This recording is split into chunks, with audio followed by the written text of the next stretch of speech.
Добрый вечер всем, кто пришел сегодня, 129-е заседание клуба. Самое, наверное, необычное, по крайней мере, по той простой причине, что 81 годом нас не удивишь. У нас и 91 год был, а вот 18 такого еще не было. И вот интересно понять, как бы чем это кончится.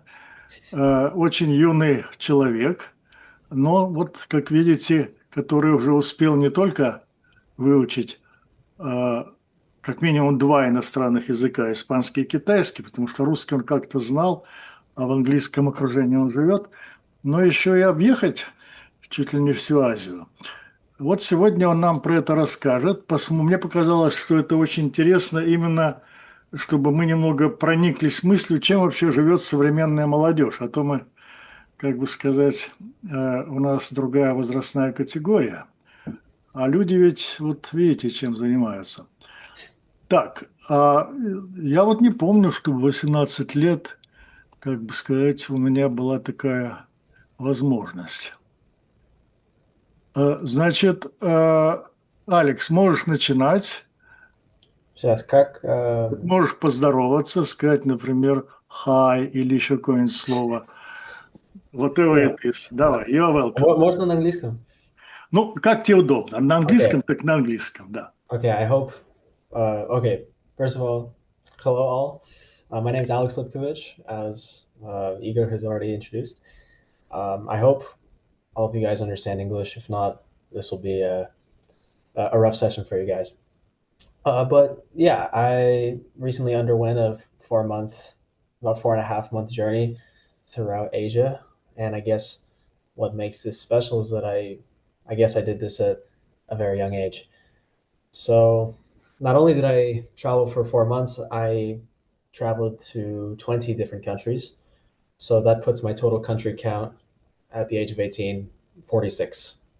So I'm pretty proud of that.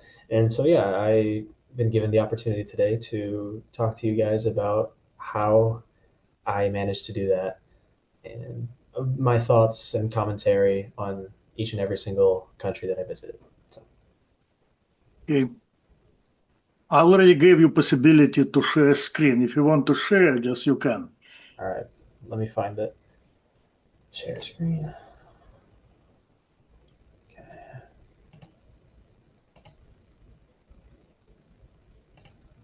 Cool. Yeah, Does it work?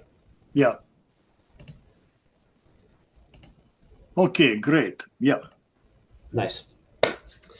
Well, then let's get started. This is Around the Asian World in 130 Days Teenage Guide to 20 Countries. So, as I mentioned, my name is Alex Lipkovich. I'm from Carmel, Indiana, just 30 minutes north by car of Indianapolis, Indiana. I'm 18 years old and I just finished high school. My interests are, as Igor mentioned, studying foreign languages. I've been studying Mandarin Chinese for about 3 years now, and Russian. I grew up in a Russian speaking household, so my Russian's okay, but I'm much more comfortable speaking in English. And I've been learning Spanish for maybe 8 or 9 years at this point. Also, I am an aspiring content creator on YouTube. I have a YouTube channel where I've posted videos of my experiences and my commentary on various countries that I've traveled to, which I'm pretty proud of. And in August, I will be attending Indiana University Kelley, the business school, to study business. And as I mentioned before, I've now visited 46 countries, and I will be talking to you guys about how I visited 20 in the past 4 months.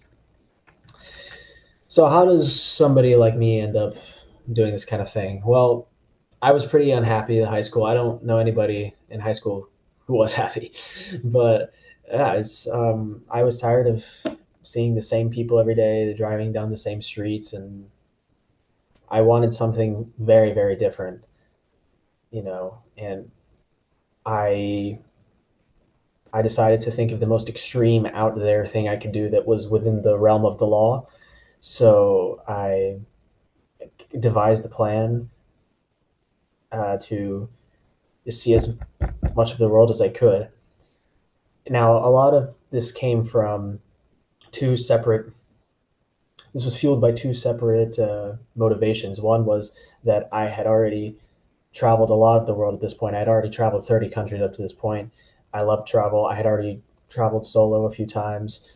I, um, yeah, and I had a passion for geography and maps and different cultures and different languages. So there was that, and then also I had a lot of experience with viewing others' content on the internet, and just lying in bed and watching YouTube videos of people in what most of us in the West would call crap hole countries, and finding a way to make them seem beautiful, have amazing experiences. And I was like, I want to go do that.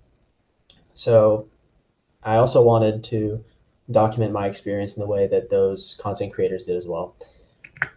So this was the initial plan that I devised to.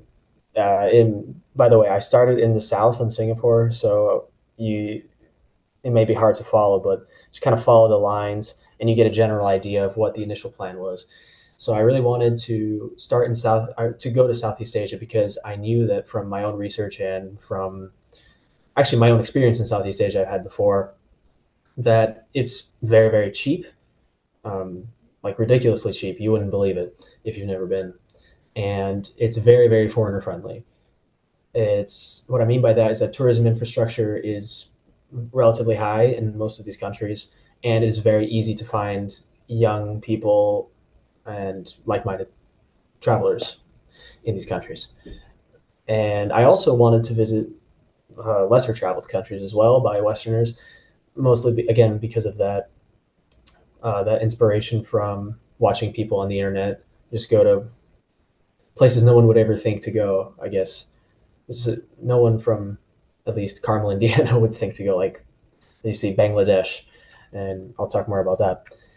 Now, I will warn you that this initial plan is maybe about half of what really happened, as you'll see. I mean, already you see, I've listed out some of the visas I needed to obtain, and you see Iraq, which wasn't even on the map in my initial plan. So maybe you can already tell something went wrong, but I digress. So I actually went into this pretty haphazardly. I came in with just a school backpack, about 20 liters. So not even an actual backpack, that's meant for these rough terrain backpacking trips. And I brought 7 days worth of clothes, and I just would wear each set of clothes twice, so that would make it 2 weeks. So that approximately every 2 weeks, just wash clothes, find some place on the street or in the hotel, and just pay, I don't know, $5. I brought a selfie stick to record myself, and adapters and chargers.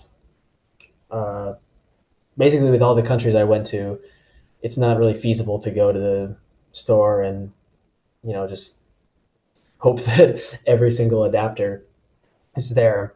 Thankfully, my mom had just a Ziploc bag of different adapters, type A, type C, type E, type G, whatever. She said, I hope this works. And believe it or not, I didn't have to buy any new adapters. And I brought a laptop as well. So the part of my trip the part of the preparation of my trip that took up the most time was figuring out visas. And as I'm an American citizen, this is actually supposed to be very easy for me. And compared to people from family members in Kazakhstan, going to all these countries would require interviews at the embassy. But so as an American citizen, I do have it pretty easy. But notably, China is quite a pain. That's if any of you have traveled to China, it's a pain to get that visa, but it's 100% worth it. And the other visas can be easily done online and are given back to you within a few days. Other than that, all the countries I'm about to show you, I did not need a visa for, or got a visa on arrival. So here's my first destination. I flew into Singapore from Chicago to Hong Kong. It was about a 15-hour flight. Then Hong Kong to Singapore, another 5 hours. And I spent about 3 days here. And really the only reason I came to Singapore was not that I had too much of an interest in Singapore itself is because I needed a jumping off point to start Southeast Asia. And given that I had already been to Indonesia and I was planning on going to Malaysia, if I didn't go to Singapore, it would feel incomplete. I didn't have too much of an interest actually in Singapore because it's really just, as I say, it's prosperous but boring. I mean, it is clean and it's well regulated, it's very safe, but it felt very gentrified, and I don't know. I didn't feel like there was too much culture. I wanted to get something. I wanted to be culturally shocked, and I came in hearing people speak better English than I do, and I don't know. I just felt that I wasn't too moved by it. There weren't the culture was it was an interesting mix, I would say, but between, believe it or not, actually Chinese are the predominant ethnic group in Singapore, then followed by Malays and then Indians. So it was interesting to see that mix.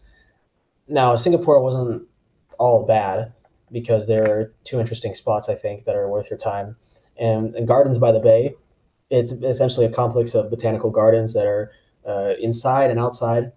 And I think they were pretty spectacular, as you can see. And Chinatown is, I think, the cultural core of Singapore that I think is definitely worth a visit. It's home to street food and stalls where you can get Michelin recommended dumplings. As from this last slide, see, these dumplings are from a Michelin recommended street stall, and I got them for $8, and they were probably some of the best things I ate on this entire trip. So I was happy with that. But beyond that, it's just financial centers and luxury malls, and it's not very walkable either. So but I am glad I went to Singapore, and I think it's worth your time if you are traveling Southeast Asia and you have a flight through there, or you want to tack on another country to your list. But moving on, my next country was Malaysia, and how I got there was pretty simple. You go on the internet and type bus from Singapore to Malaysia, click a few buttons, pay $20, and then the next day you're on the bus to Malaysia. It was about a 10-hour bus ride from Singapore to Kuala Lumpur, and now Malaysia I liked more. I went to Kuala Lumpur and the city of Malacca, Malacca I'll mention very briefly. It has this mosque, as you can see right here, that's on the water, and it has another church that's, I think, pretty interesting. But beyond that, I think it's just a place where people live. Beyond that, I think it's not that impressive. But more about Kuala Lumpur. So this was a similar convergence of Malays, Chinese, and Indians, similar to Singapore, but it felt less westernized and it felt a lot more authentic, which I appreciated. And it's still, people speak pretty decent English and you can get around just fine.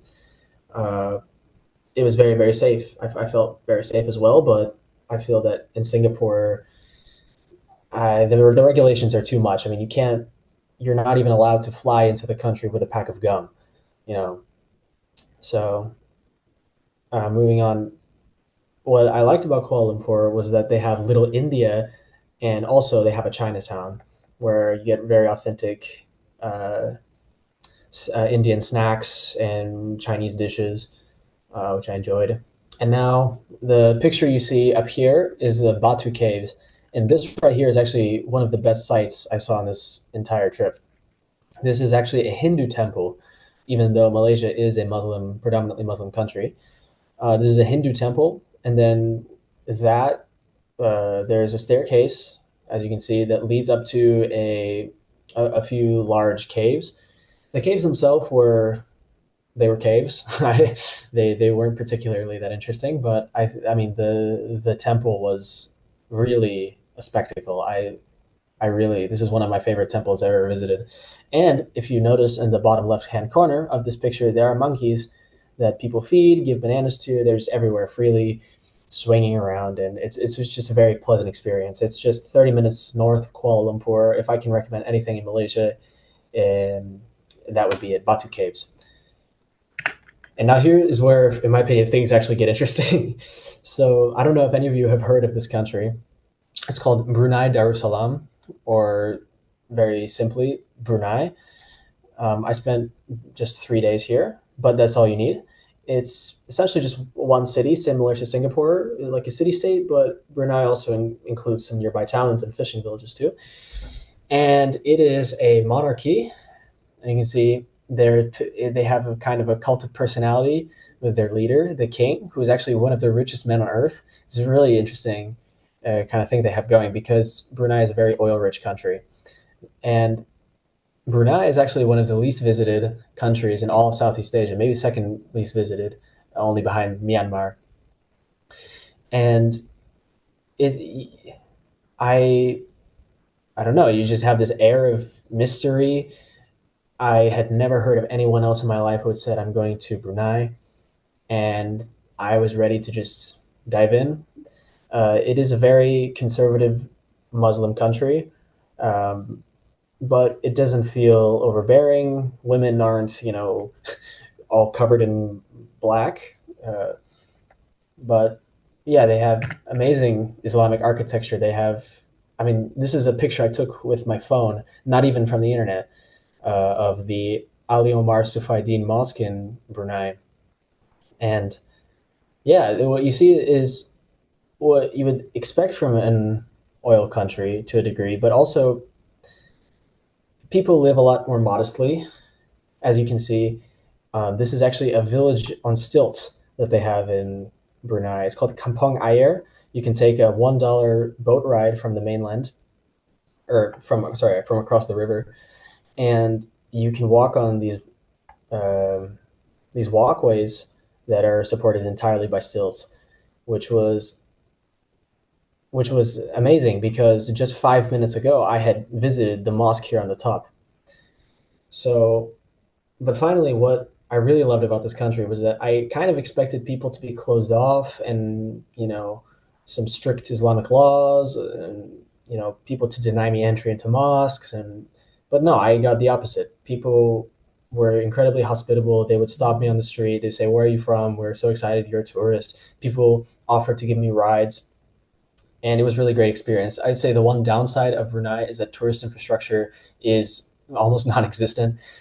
There's no app you can use to get a taxi from one place to another. They have a bus system where the bus will come like once every couple hours. But one time I went on the bus, or I was waiting for the bus, and an old man in a van parks his car next to the stop, honks his horn a couple times, and beckons me to come in. I thought, what's going on here? And he just says, bus. I was like, okay, I guess this is the bus. It was just a car.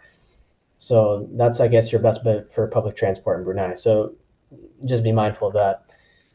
And then I moved on from Brunei. I flew back to Kuala Lumpur in Malaysia, and then took another 12-hour bus to Thailand, in the city of Hat Yai in the bottom. And for Thailand, I don't have too much to say, actually, because it's very over touristy.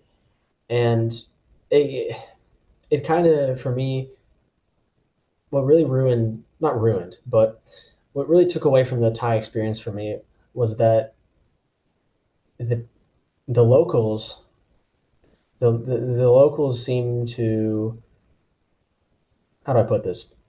The locals are very, very nice to you, but it just feels so fake. It just feels that it's because you're a tourist and they want to sell something to you.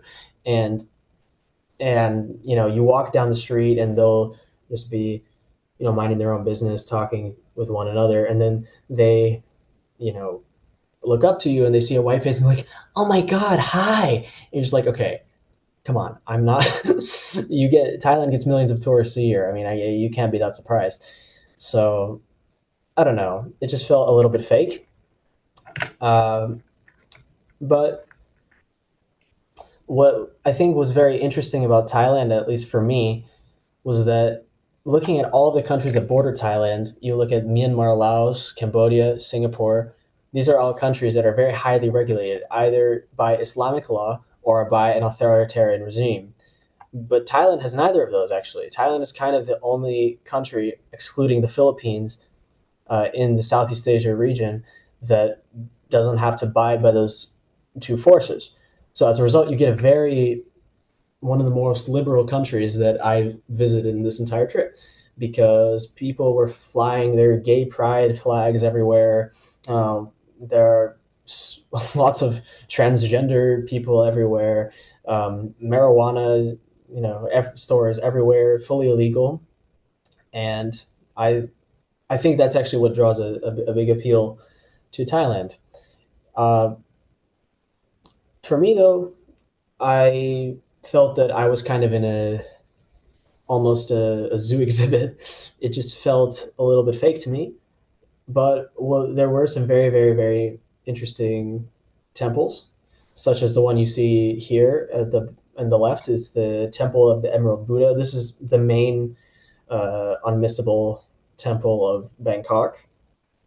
And on the right, there's in Chiang Mai, there's a temple. I forget what it's called, but it dates back to about 600 years ago. And yeah, there's some very nice architecture, but I think that a lot of the temples in Thailand tend to start looking the same. And a lot of travelers I met in Thailand actually agreed with me. So one more thing, the final point I'll make on Thailand is that I think you're much better off in Thailand going to smaller towns and places like Chiang Mai. I know Chiang Mai is very, very touristy, but Bangkok, I think, is just a huge city. There's a lot of people there, and it's hot. It's kind of a big cesspool, in my opinion. And it was interesting, but 3 days there, and I had enough. So now, okay, this is one of my favorite countries for multiple reasons. This is Myanmar, as most of you guys probably know, as Burma. I spent 10 days here, and this is the country I was probably most excited to visit. And, well, okay, how do I put this? There's currently a civil war in Myanmar going on. It's been going on since 2021. So I kind of saw this as an opportunity to, I guess, miss the crowd, because I had seen so many videos about Myanmar, and it's just nothing like any other country. It's not like Thailand. It's not like China. It's not like India. It's not like anything. It's an interesting mix of a culture that is descended from the Tibetans and related in part to the Thai, and they've taken in Buddhism. And on top of this kind of current situation, for me, it just made it an exciting place to go. So I will say that, okay, the primary concern of all my friends who heard that I was going to Myanmar, they were like, okay, you're going to die there because there's an active civil war between the military junta that has taken over the country and various militia groups. And I thought about that for a second, but then I did some quick research beyond official government advisories.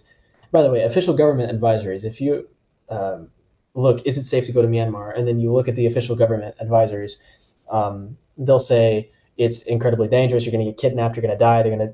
It's all bullcrap, in my opinion, because as long as you stay in touristy places like Yangon and Mandalay and Bagan, absolutely nothing will happen to you.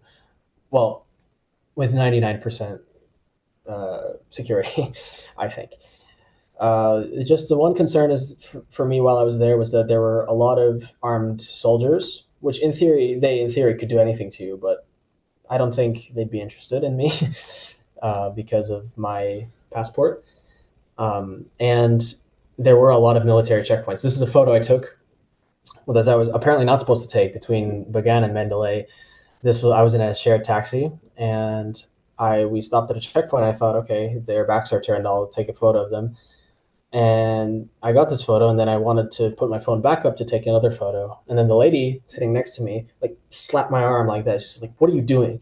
And then I realized, like, journalists get thrown in jail or worse, just because they, put a soldier into the frame of their camera. So this was a bit of a risky move, but at the end of the day, I felt no pressure from police. I felt like when I first came to the country at the customs, they gave me no trouble at all. So I think it's generally safe as long as you follow some precautions. So I want to include some clips from my YouTube channel. Let's see if this will work.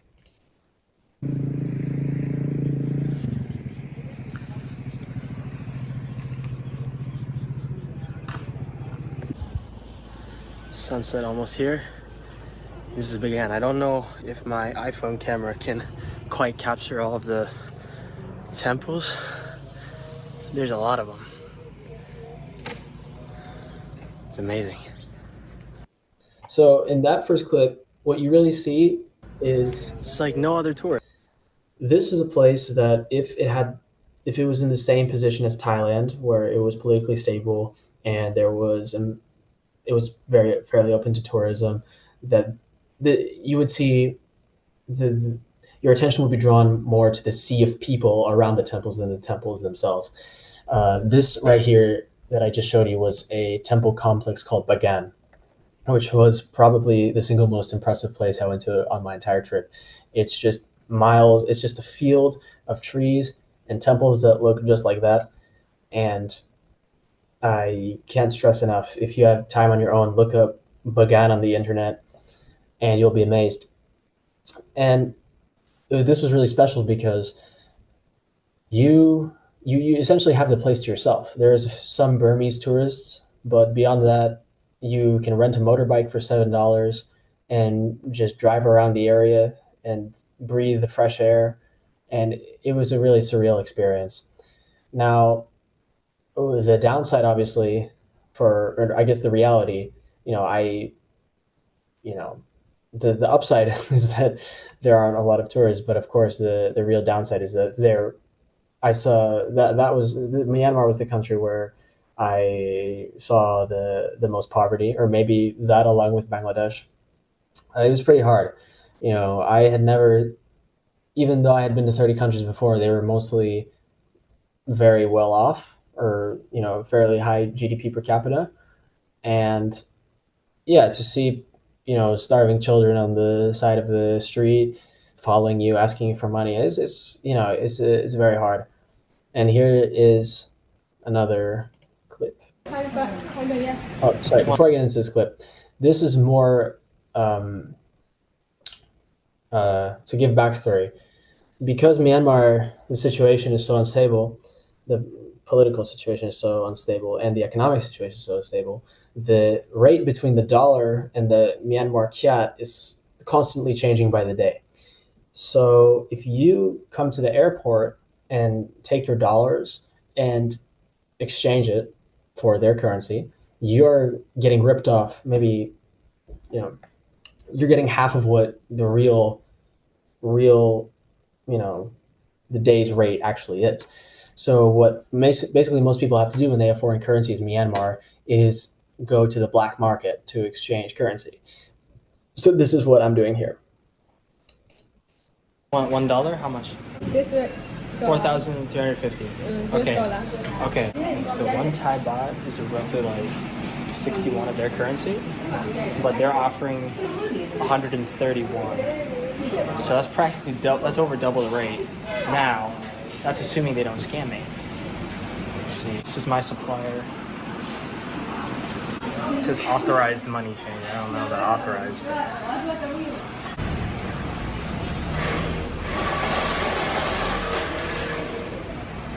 $2.6. Okay. So yeah, it was a pretty fun experience for me.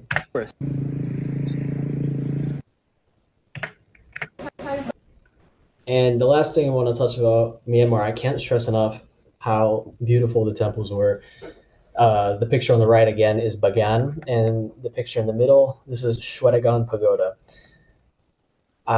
This is located in Yangon, formerly known as Rangoon, and it's the crown jewel essentially of Myanmar. Unfortunately, when I was there, they had some. You can see it's not a fully smooth build because they were doing some construction. There was scaffolding there, but I mean this. I had no words to describe what I felt seeing that pagoda there. And at the left, this is me.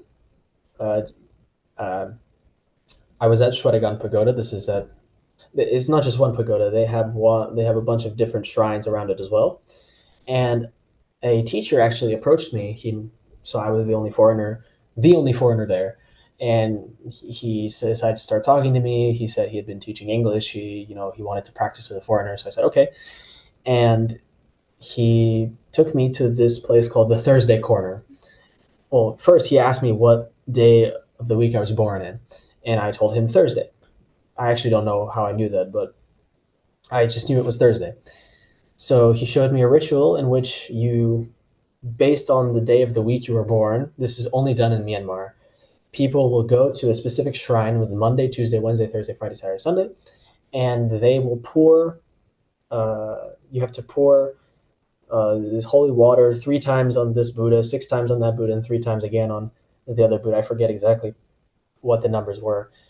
But this apparently is only done in Myanmar, which I thought was pretty cool.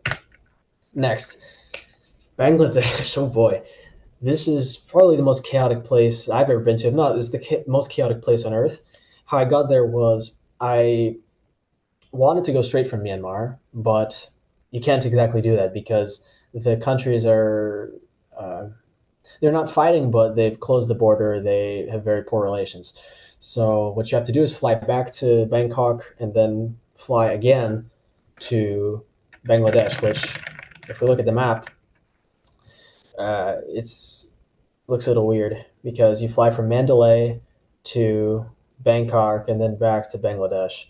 But it's what you have to do because this border is completely unavailable because there are rebel troops essentially all along there. So I arrive in Bangladesh, and this is just take a look at what a walk down the street. Okay.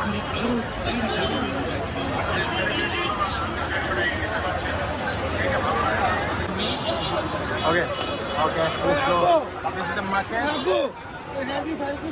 Oh my God. This is the market of Kyrgyzstan. Okay. Yeah, as you can see, it's just pure, utter chaos. And I mean, when you go there, you're in a constant state of vigilance. There's no moment where you can kind of, drift off into your own thoughts and let your guard down. You are constantly, you're something is stimulating your senses at all times. Whether it's a bus whizzing past you or a car that's about to run you over or 2 people trying to go around you, and also the roads are the roads are quite terrible, as you can see here on the right, the picture on the right.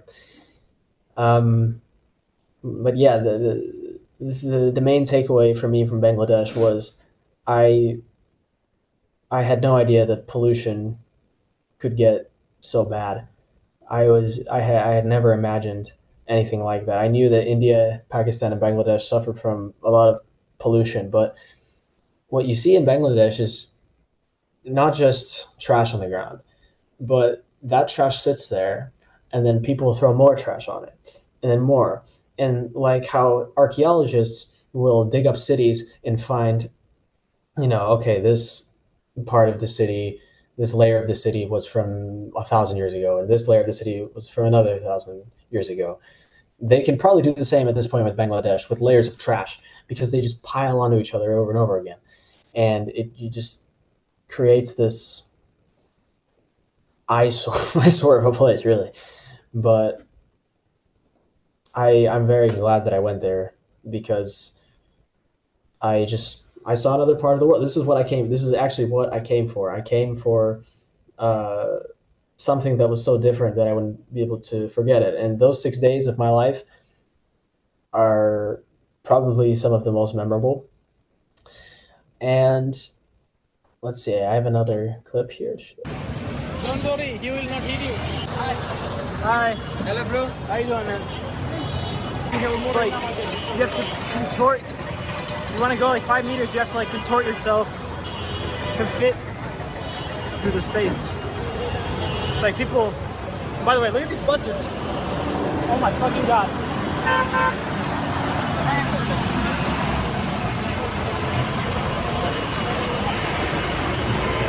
Holy shit. Look at these buses, like, they're like, oh my god. They hit each other so much, they're so battered. I can't even like say a complete sentence without getting sidetracked and trying not to get hit by a car. It's insane. Yeah, so when you're in Bangladesh, all you're thinking about is your survival. So I wouldn't say I recommend traveling to this country unless you're up for that kind of experience. But honestly, I would recommend going to Myanmar, even though they're in an unstable political situation. I think might as well, you know. I think it's not that dangerous. So from Bangladesh, I flew back to Bangkok and then took another flight to Siem Reap. Basically, I went to two places in Cambodia. It was just Siem Reap and the capital Phnom Penh. Siem Reap is home to, what I'm sure all of you have heard of, Angkor Wat. Is the largest temple complex on earth. And it was a big reason why I came to Southeast Asia to begin with. I saw this temple when I would read books about countries when I was really young. Those were really the only books I read, kind of books about countries and atlases. And I saw this big temple, Angkor Wat, and something drew me to it. And yeah, visiting Angkor Wat finally was a very surreal experience. It's not just the complex is not just one big temple. You have one temple, and then you need to get onto a taxi almost to get to another part of the complex, and then another. It's like a multiple day experience actually, and yeah, the town next to it is called Siem Reap. It's actually a pretty nice town as well.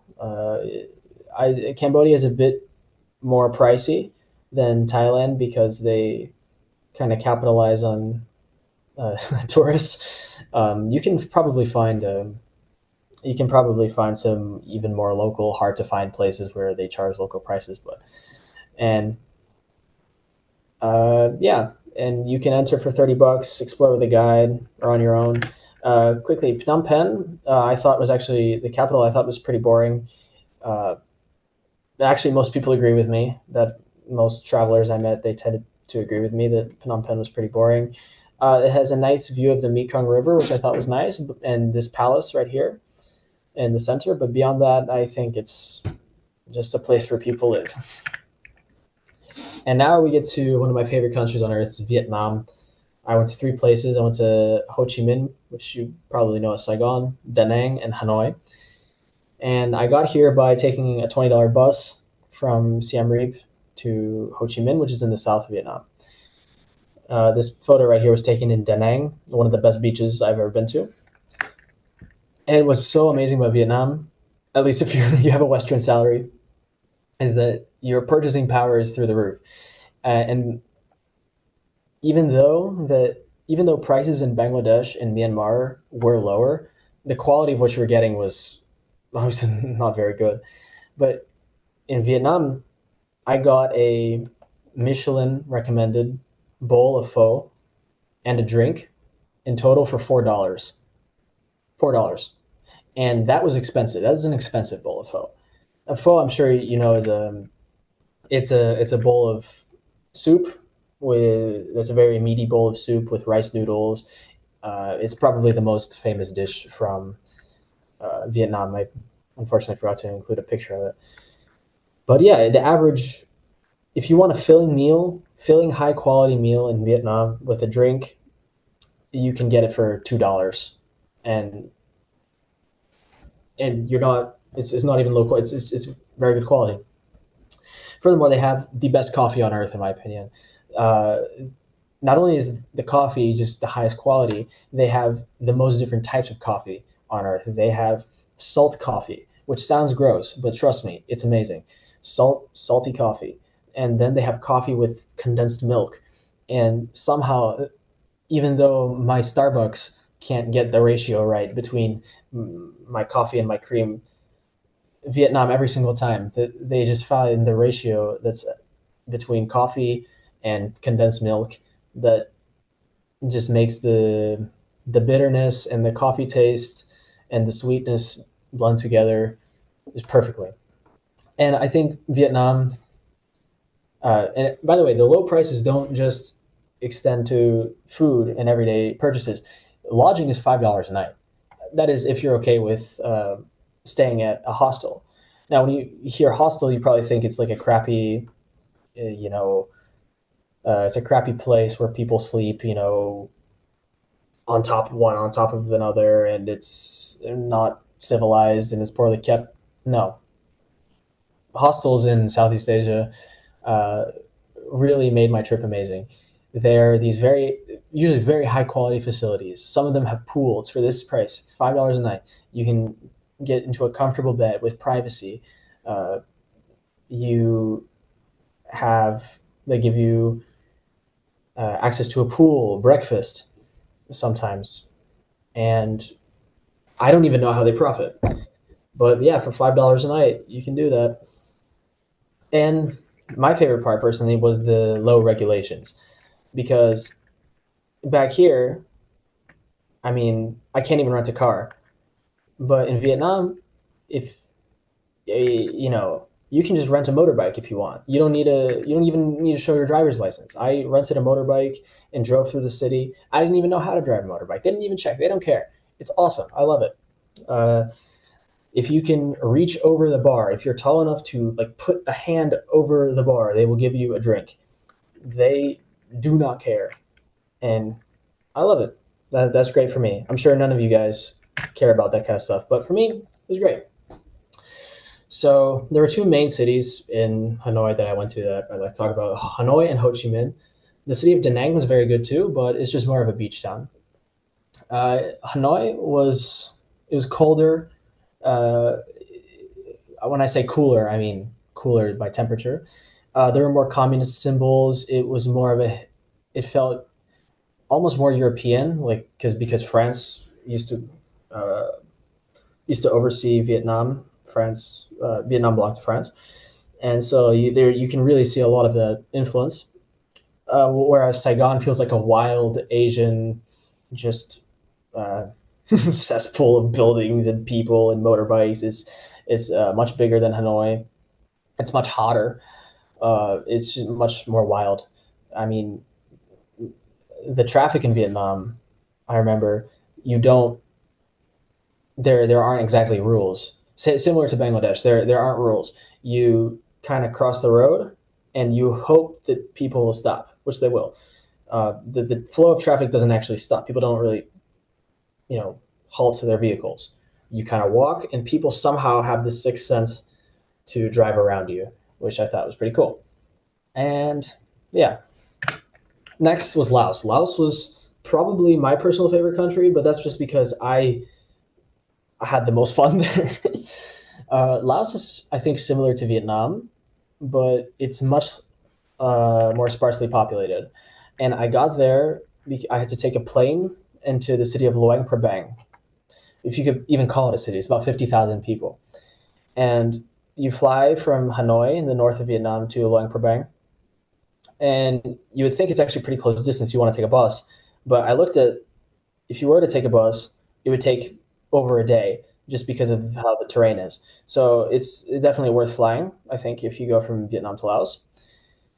And as I say, Laos for me was probably my favorite, because this is where I felt that I was in a world where I could just almost I don't want to say playground. That sounds a bit exploitative, but it almost did feel like a playground. You could rent a motorbike, again, for $7, no credentials, no insurance, no nothing. Nobody cares. They just give you a vehicle and say go. You have access now to these rolling hills. I mean, when you're driving and you see the hill to the right and the field to the left, or the Mekong River, I don't know. It's an indescribable feeling. There's clear blue lagoons and waterfalls. And yes, it is touristy, but nowhere near the extent of Thailand. So, and I think that the tourists who visit Laos are nowhere near as obnoxious as Thailand. I think what really, again, as I say, what really ruined the Thai experience for me was just, everywhere you go, like these group of British 20-year-olds, like hobbling around drunk and like, just screaming and yelling and whatever. It's just, but no, you get actual tourists who actually want to check out the place, who want to connect, who want to, I don't know, enrich their souls. So I met some people who I'm still in contact with today in Laos in the hostels, which again, $10 a night. You get a pool, a really nice accommodation, bathrooms that are very clean. So I have nothing but good to say about Laos. The only problem is that the infrastructure is not very good for tourists, I think. They don't have a rideshare app that you can just, get a taxi on from point A to point B. You have to actually, find a taxi driver, bargain with him, which can be annoying. And also transport from city to city originally was very inconvenient, but now actually the Chinese have extended their high-speed railway system into Laos. So it's actually very, very convenient to go from one place to another. But I digress. Within the city, it can be challenging. And now we get to China. China is where I spent the largest portion of my trip. I spent about a month here in various different cities. And yeah, as I say, I arrived on this shared rail between Laos and China. And yeah, so to go to China, you can't just show up like I did with almost every other country. I just kind of showed up and figure things out. But with China, no. First of all, you need a visa, but that goes without saying. But the problem is you can't just, well, the first thing you do when you get to the airport, for example, in a new country, you're like, okay, how do I get to my accommodation? You get, okay, Uber, Google Maps, something. None of that works in China. You have to download Chinese apps. So it's very, very important. If you go to China, you need to download Baidu Maps instead of Google. You need a VPN to use YouTube, Instagram, Facebook, or WhatsApp, or anything, Telegram, anything, any Western apps. For rideshare apps, you use the Didi app. And what's crazy about China is that cash is essentially not used. Even in the smallest, stands were, run by grandpas, somehow they've figured out how to set up this thing called Alipay, where you literally just take your phone, open the app, scan a QR code, and done. And even in the most remote places in middle of nowhere, like a tiny place where they sell cookies, they will say, just use Alipay, don't give me cash. So you absolutely need that app. Now, China is where I had the most diverse kinds of food. Now, I know the three dishes I've chosen here all look the same because I like spicy things, and spicy things tend to be red. But the first dish I want to talk about is a kind of dish called hot pot. It's kind of what it sounds like. It's a hot pot where you put meat and into a communal bowl, and then you take out whatever you want to eat, and it's really, really good. Here I'm with a friend that I met in one of the hostels, and this was probably the spiciest thing I ate on this trip here in the city of Chongqing, known for their very, very spicy food. This meal in the center, this is called biang biang noodles, and this was probably the best thing I ate on my entire trip. I'm salivating thinking of it now. It's these very, very long and thick noodles you can see. Then, okay, this is pork, sorry, but you can get it with beef. then I put spicy stuff on it, and then various greens, and then you mix it together, and the way the juice and the herbs, they kind of seep into the meat, and it's just amazing. And finally, the dish here on the right is from Chengdu. It's called ma la tang, which in Chinese means numbing spicy soup. And I don't know where else in the world you can find this quality of a meal or of food that it actually numbs your tongue. And I'm not saying spicy, because people say, "Oh, my tongue is numb," when they eat spicy food, but it's kind of hyperbole. It's just an entirely different sensation. It's like your tongue actually feels tingly, kind of. It's a sensation that you have to try to actually know exactly what I'm talking about. And it's actually entirely independent of spiciness. So you can have something that's really spicy and really numbing, or something that's numbing and not spicy. So, and beyond that, this soup had this beef in it, which was just amazing. So China food was some of the best in the world. Now, I went to a lot of different places in China, and I spent a lot of different time in China, so I kind of need to keep things succinct. So the three, outside of Chengdu, I went to Chongqing, Xi'an, and Beijing. And let me bring back my map, because it just sounds like I'm saying random syllables. Okay, so this here is Chengdu. I hope you guys can see my cursor. Then Chongqing is here. Then Xi'an is here. I was supposed to go to Nanjing, but I decided to go to Xi'an. Oh, shit, sorry. It's Shanxi, not Shanxi. Sorry. Xi'an is here. Then Beijing is here. So just to kind of give you an idea of where I went. And just get back.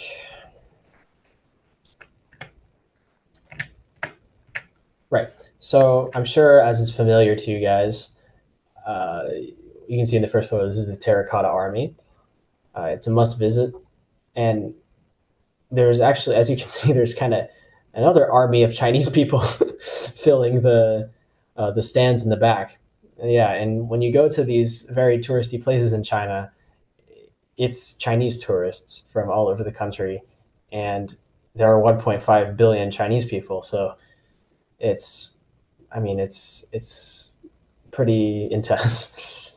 But yeah, I was able to weasel my way to the front and get a picture with the Terracotta Warriors. You can see I have a headset on because I'm on a guided tour, and it's just something that I saw it as similar to Angkor Wat. I see it and I felt like my soul left my body, because I had been forced to endure so many documentaries in history class.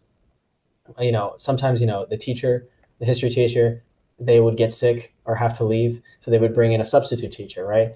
And then the substitute teacher would be like, okay, to hell with this. I'm just going to put on a movie about history. And somehow it would always be about the Terracotta Warriors. I don't know why, if it was coordinated thing or whatever, but I've been forced to endure a lot of content in history class about the Terracotta Warriors. And to be fair, I actually remember nothing about it. I don't know what year they were made. Even on the guided tour, I don't even remember what year they were made. But just looking at them, just knowing how ancient they are and the amount of time it must have taken, it was really surreal. The next up is an entirely different kind of city. And the photo in the middle here is the city of Chongqing. Yes, that's the name, Chongqing.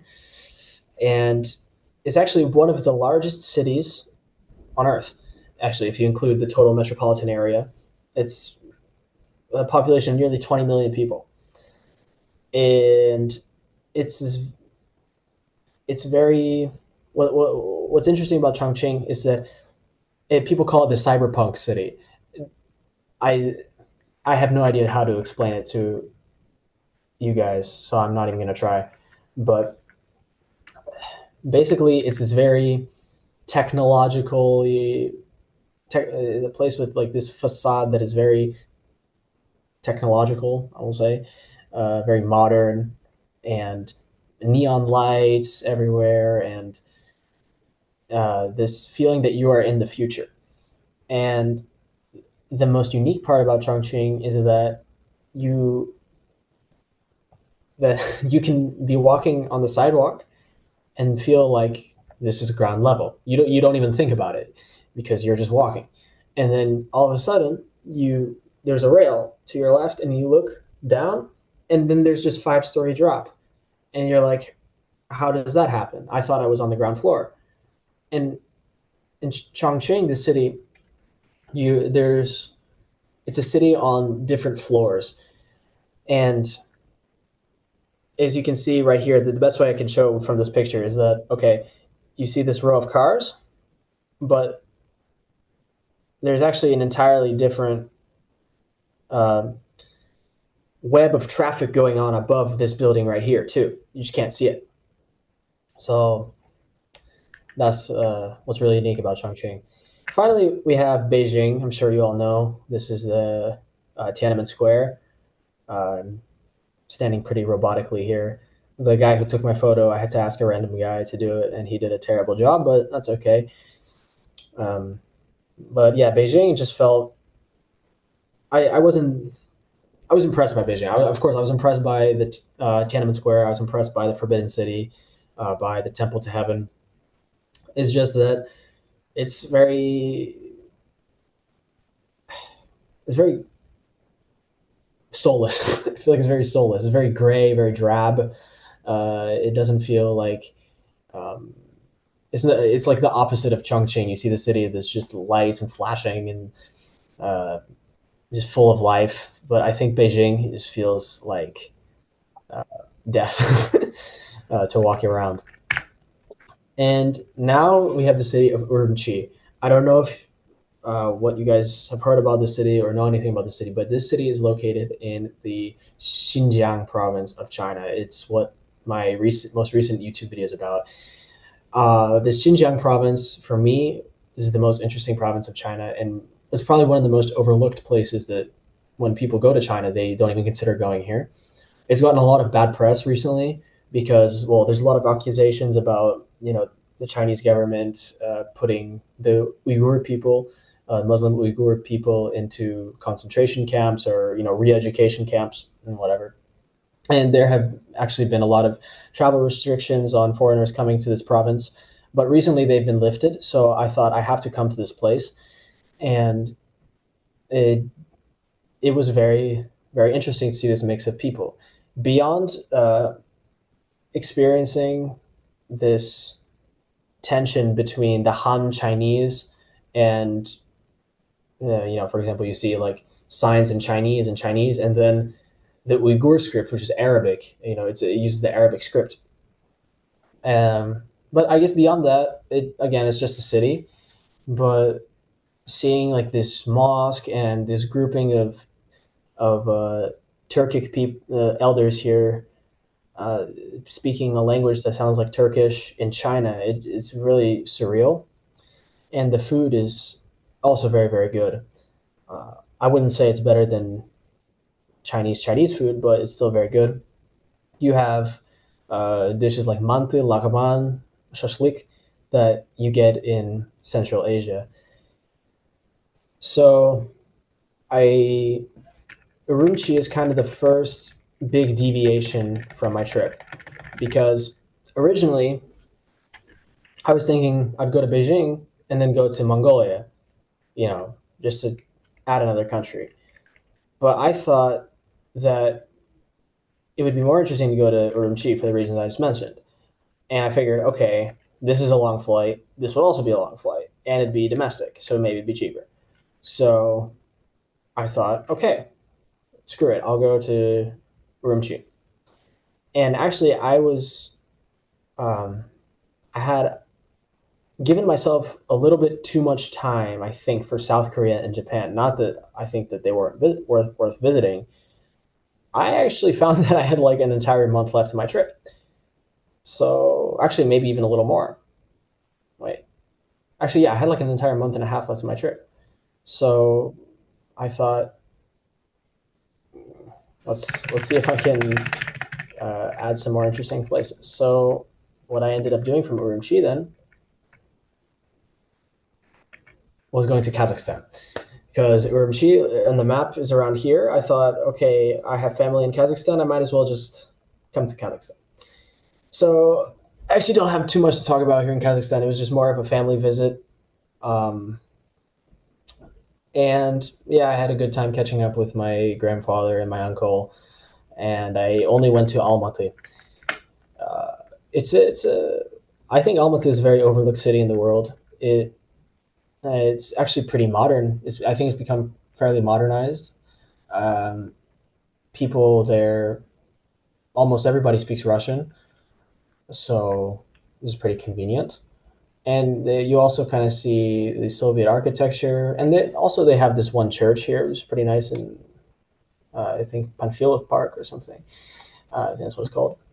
And I don't know where you guys are from. I'm assuming the former Soviet Union, so you guys, I'm sure, familiar with some of these next destinations I'm going to show you guys. And the food here was pretty similar to Urumqi as well. Bishbarmak, which is like these flat pieces of dough, horse, and inside of this broth, you have lakman, shashlik, manti. It's just a nice experience for me. And then from there, I took a taxi to Kyrgyzstan, because I figured, okay, if I'm in Kazakhstan, right, how can I now go to Kyrgyzstan? Because Almaty is right here, so where my cursor is. So okay, I have to go to Kyrgyzstan then, right? I couldn't have been happy just sitting in Almaty. I had to just reach out for something new. So I ended up only spending 3 days here. I went to the city of Bishkek, which I'm sure you all have heard of.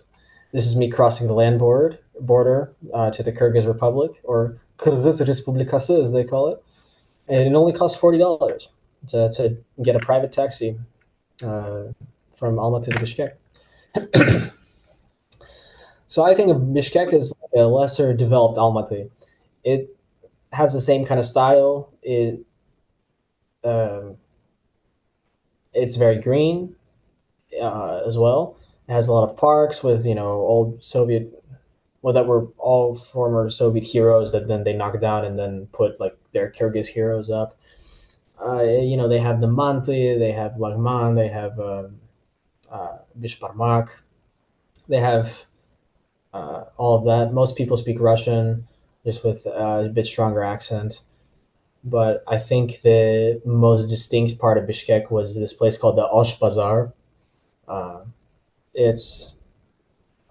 Kazakhstan also has a bazaar, the Green Bazaar, but it feels a lot more modern. This feels like, I don't know, a lot more. You feel like you're traveling back in time a little bit, which I like. Overall, my time in Kyrgyzstan wasn't bad, but I thought Bishkek wasn't in any way better than Almaty. But then I decided, okay, if I'm going to be in Kyrgyzstan, I have to go to Tajikistan, right? Because, it's right there. So that's what I did. I went to Tajikistan, and a lot of when I pondered the idea of going to Tajikistan, a lot of people told me different things about the country. That it was going to be like Afghanistan. That it was, it's like these radical Muslims who are going to catch you and chop your head off. Like where people ride their donkeys into town. This kind of backwards place. So I kind of came in a bit wary, but I thought, to hell with it. Let's go. So I flew in from Bishkek to Dushanbe. Luckily, there was only one flight. There's only one flight the entire week between Bishkek and Dushanbe, and it was on the day that I wanted to go. So I bought it for $90, and this was the surprise of my trip. I thought it was going to be a place that I'd probably want to leave within days. But no, I loved it. If you gave me the choice to go back to Uzbekistan, Kyrgyzstan, or Tajikistan, I would choose Tajikistan, honestly. because people were very distinct. They had a distinct kindness about them. They didn't have this trait where they wanted to get money out of you that I felt in Urumqi a bit, and I felt in Uzbekistan, in Azerbaijan, and Turkey, because the people in Tajikistan are similar to people in Iran that are entirely different culture. So there are 3 countries in the world that are comprised mainly of Iranic peoples, or people who speak Farsi, or a language that's essentially a dialect of it, and that's Iran and Afghanistan and Tajikistan. Obviously, Iran and Afghanistan are not options to travel to, so really the only feasible way to experience, I guess, this Persian culture is to go to this little window, Tajikistan, and I thought it was really, really cool. It was way less conservative than I expected. Women were not wearing head coverings. They actually wore these ornate traditional clothings, even in the center of Dushanbe. This like velvet, they would wear these red velvet dresses. They're very beautiful. And yes, of course, it's very poor. I believe it is the 5th poorest country in Asia, or 5th or 6th poorest country in Asia by GDP per capita. And yeah, it feels very underdeveloped, but people were incredibly, incredibly kind to me. They do speak Russian, but to a very limited extent. This was like the one country I went to where I felt my Russian was better. And before I get into the nature part of it, they do have, I'm sure you've heard of it. Maybe you've heard of it, maybe you haven't. They have a dictator who's been there for the past 30 years or so, named Emomali Rahmon, and he's a really interesting character. They put his face all over the buildings, all over the place. You see him everywhere. You see he has like inspirational quotes. They've written it down. It's similar to Brunei, where they have, or in every single room in Brunei, I forgot to mention that you have to have a picture of the king and the queen. So I always find it fascinating to go to these places where, they have a cult of personality for their leader. To me, it adds to the experience. And yeah, so then from Dushanbe, I went to Uzbekistan, because again, if I'm going to be in Kazakhstan, I have to go to Kyrgyzstan. If I have to go to Kyrgyzstan, I got to go to Tajikistan. But then, okay, I went to these places. If I don't go to Uzbekistan, then like, what are we doing, right? So I got a taxi from Dushanbe to Samarkand, which I'm sure you all have heard of. And this is the view that our taxi driver gave us on the way. It's just spectacular mountainous views that I had some of the best I've ever seen in the world. Which brings us to Uzbekistan. Now, Uzbekistan I have very mixed feelings about, because architecturally it's probably the most I've never been more impressed with a place architecturally. Maybe Myanmar, but I was just blown away. So I came to Samarkand, and this picture doesn't quite do this picture on the left here. It doesn't do the square in Registan Square justice at all. I wish I should have put a better picture that kind of shows the details between the shades of blue and the actual mosaic composition of it. It's really amazing. It's some of the best architecture I've ever seen. But the reason I say I have mixed feelings about Uzbekistan is because I had not great experiences with people there.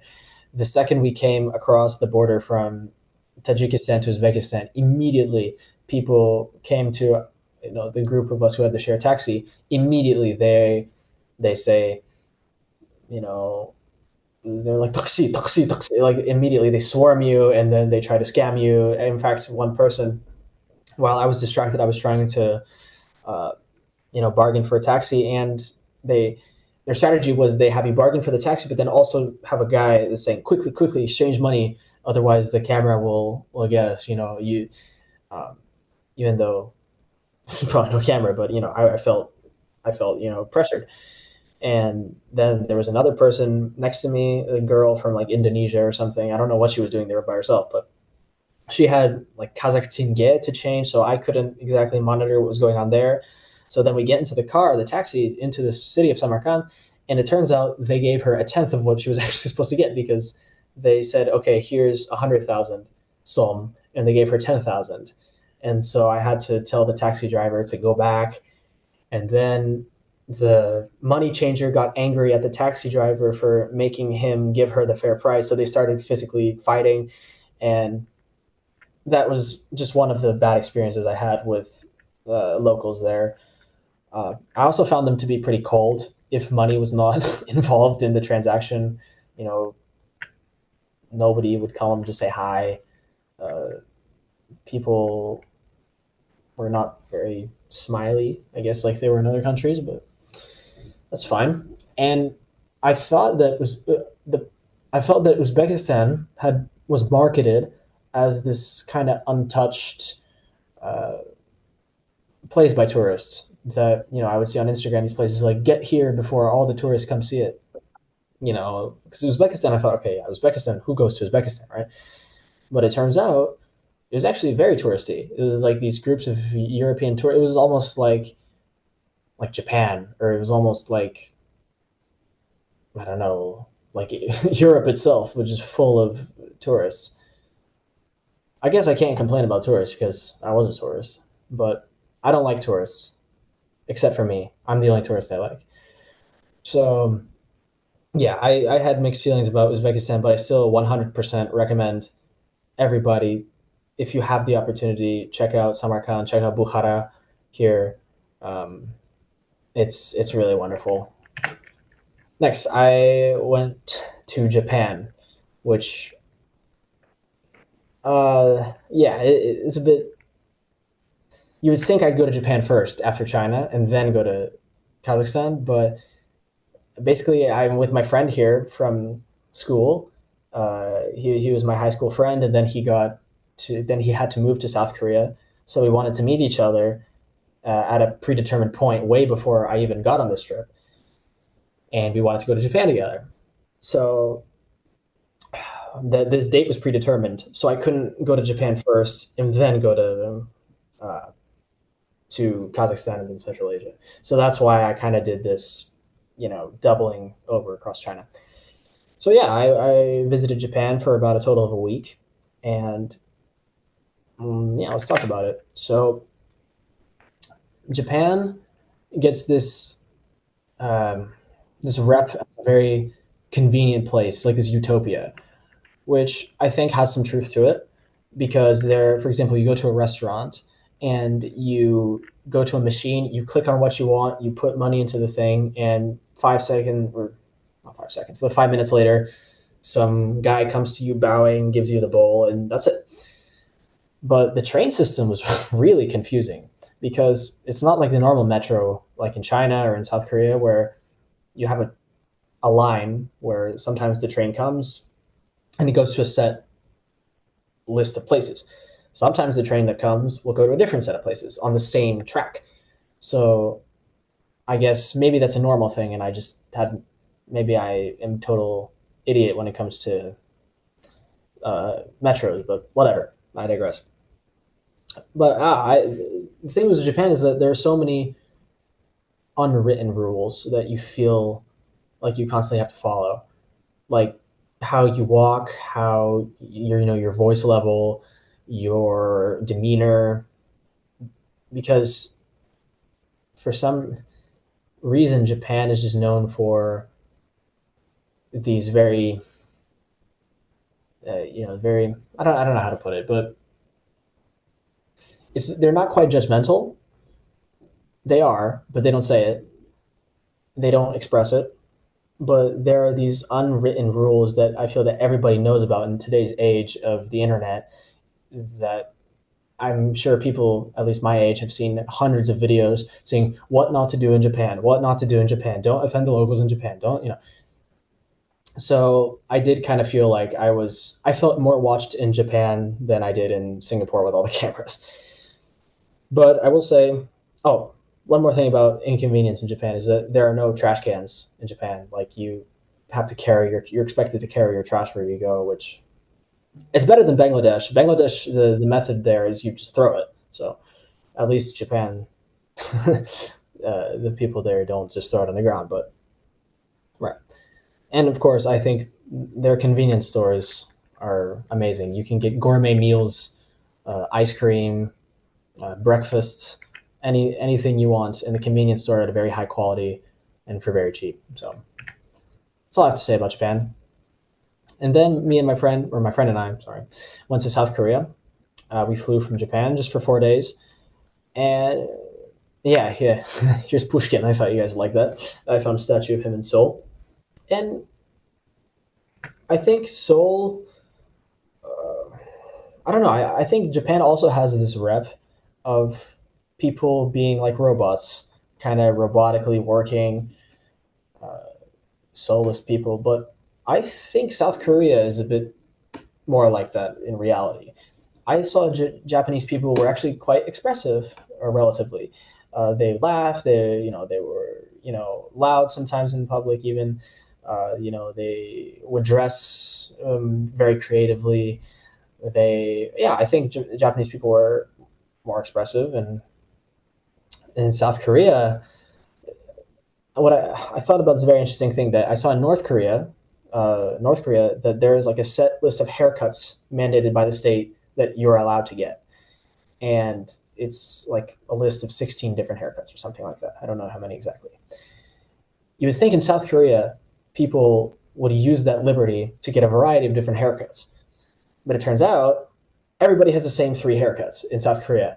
So I think because they have this crazy culture of pressure to meet these beauty standards, I think maybe North Koreans actually have more freedom and liberty in what haircuts they have, or at least in their hair, which I think is crazy. Because people don't think of that because, they think of Korean pop culture. They think of these, Korean pop singers with like the colorful hair, but that's just, they're anomalies. That's not really how the average Korean looks. Women all use crazy amounts of facial products to make their face glowing, and they have plastic surgery to look the same. People just look very depressed there, especially young people.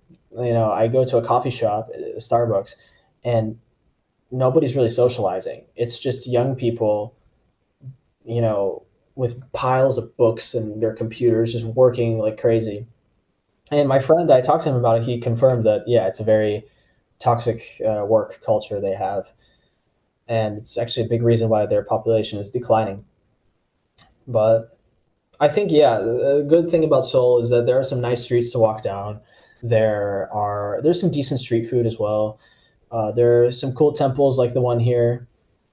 But a lot of it's just a sea of financial buildings, which it's okay. But overall, Seoul I thought was a bit boring. But I think if you're in the area, it's not a bad place to go.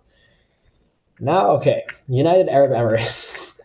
You might think, okay, I was in Kazakhstan or China, then I went to Kazakhstan, then I went to Japan, now the United Arab Emirates. What happened here? Well, in South Korea, I had this funny little idea that I was going to go to a country in the Middle East. And I'll show you what that country is in a second. But I saw that I only would need to pay $400 to go there. So I thought, this isn't that crazy. Why not do it? So this necessitated me going to the United Arab Emirates for a day. And I don't have much to say. I saw the Burj Khalifa is the tallest building on earth. Dubai is just a oil-rich place, large buildings. I thought architecturally there was actually some creativity to them, so I thought it was interesting. But beyond that, it's incredibly hot and not a very interesting place at all. This is the place I ended up going to. I went to Iraq. I went to Iraq. I went to only the northern part of Iraq called the Iraqi Kurdistan. And for that, you need a separate visa from actual federal Iraq, which includes Baghdad and Mosul and whatnot.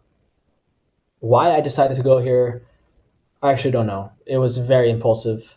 I decided I want to go to Iraq, and I may be the first American teenager to ever go to Iraq that was not part of the military. So I thought it was pretty cool. So I came into the city of Erbil, and yeah, Erbil is it's home to this citadel right here. You can see on the mound here. It's been apparently continuously inhabited for over 1,000 years. Unfortunately, it was closed off to the public because security is very, very, very high. Iraq in all parts is, especially in the Kurdistan region, the threat of terrorism is high. But the reason why the actual terrorism rate is low is because the security is just really very, very, very high. In Erbil, the city of Erbil, I saw this amazing mosque as well. Unfortunately, I couldn't go inside, but I took this picture from the outside. And what makes Kurdistan so different is that it's home to the Kurdish people, which I'm sure maybe you've heard of. They're an Iranic people. They're related to Iranians, but not exactly. And they speak Kurdish, which is entirely unrelated to Arabic. They use the Arabic script, but it's unrelated. The people there genetically are entirely unrelated. It's essentially in a different country. They have a very high level of autonomy. And while, yes, I was in Iraq and I saw Iraqi flags, if I went to Iraq, federal Iraq, it'd probably feel much different. And on the right is a former soldier I met who just asked me if I wanted to hang out. I said yes, and we went up a mountain, and then we talked for a bit through a translator. He didn't speak any English. And then we went to get some food. And yeah, he fought ISIS, which was insane for me to think about. He showed me videos of how he would fight terrorists, and he would put mortars and artillery into cannons and then shoot them at terrorists. And yeah, I talked to him for a day. He was a very interesting guy. Yeah, these are the characters you meet when you go to these crazy countries. So now, I wasn't supposed to go to Qatar, but what happened was I wanted to go to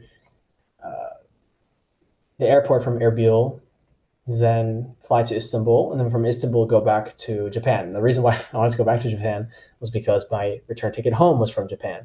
I know this sounds very, very confusing. I'm rambling, going from one part of the world to another. It doesn't make sense, but it kind of does. Now, Qatar at all wasn't on the schedule. Now, the reason why I went here was because I checked in online for my flight. I go to the border control. They just didn't let me through. So long story short, they didn't let me on my flight. I had to buy a new one, and I ended up going through Qatar, and I decided I'll stay for a couple of days.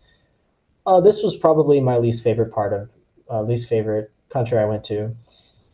At least Dubai is very similar to Dubai. It's just an oil-rich Arab country. It's incredibly hot. I'm talking like 40 degrees Celsius every day. It's just impossible to be outside for more than 5 minutes. There's no culture at all. Everything's very fake. It doesn't even feel like an Arab country because 50% of the inhabitants are India. It's like, where even am I? And at least Dubai has some creativity in their buildings. This is just kind of a metropolitan crap hole. And I decided before going to Japan, I would stop in my final sovereign country, Taiwan. Taiwan I really enjoyed. See, I ate this dish right here, beef noodles. This was also probably one of my favorite things I ate on this entire trip. What's cool about Taiwan is that it feels like Chinese culture and Chinese language and customs, but Japanese infrastructure, Japanese standard of living, of course, Japanese prices. But it felt almost like if you dropped me into Taiwan and I had to guess, is this China or is this Japan? I would probably guess Japan. It's a lot more international, whereas in China, it's just simply Chinese. And I thought it was a very, very nice place to be. Incredibly good food, inspired from the eastern seaboard of China, so very good cuisine. And I actually, before going to my next place, I went back to Japan for a little bit because my return flight home was from Japan. So I already said what I need to say about Japan. And flying home from Japan, I had a layover in Hong Kong. And my flight in Hong Kong landed at 11 p.m. So I thought, okay, my flight to Chicago is in 12 hours. I'm going to leave the city, leave into the city. So I walked around from maybe 1 a.m. to 5 a.m. And this is what I saw. Everything was closed, so I didn't really get to eat any food or talk to any people. There were some interesting characters, though, walking around outside. People just throwing up from drinking, men working shirtless at these production companies and whatever. But it was really, really cool to have this moment where Hong Kong is a city of, I don't know, maybe over 10 million people for sure.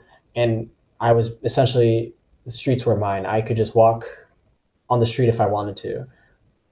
But knowing that in 12 hours, the streets would be packed with people rushing to and from work, it was really interesting. And so that was my final stop. And so, yeah, this is what ended up happening. This was my original route, and this is how it ended up. The beginning was mostly the same, just a few minor changes. And then I had some, I went a little crazy and then decided to do Central Asia. And then I had this calling to go to Iraq. And then I ended up going back to Japan.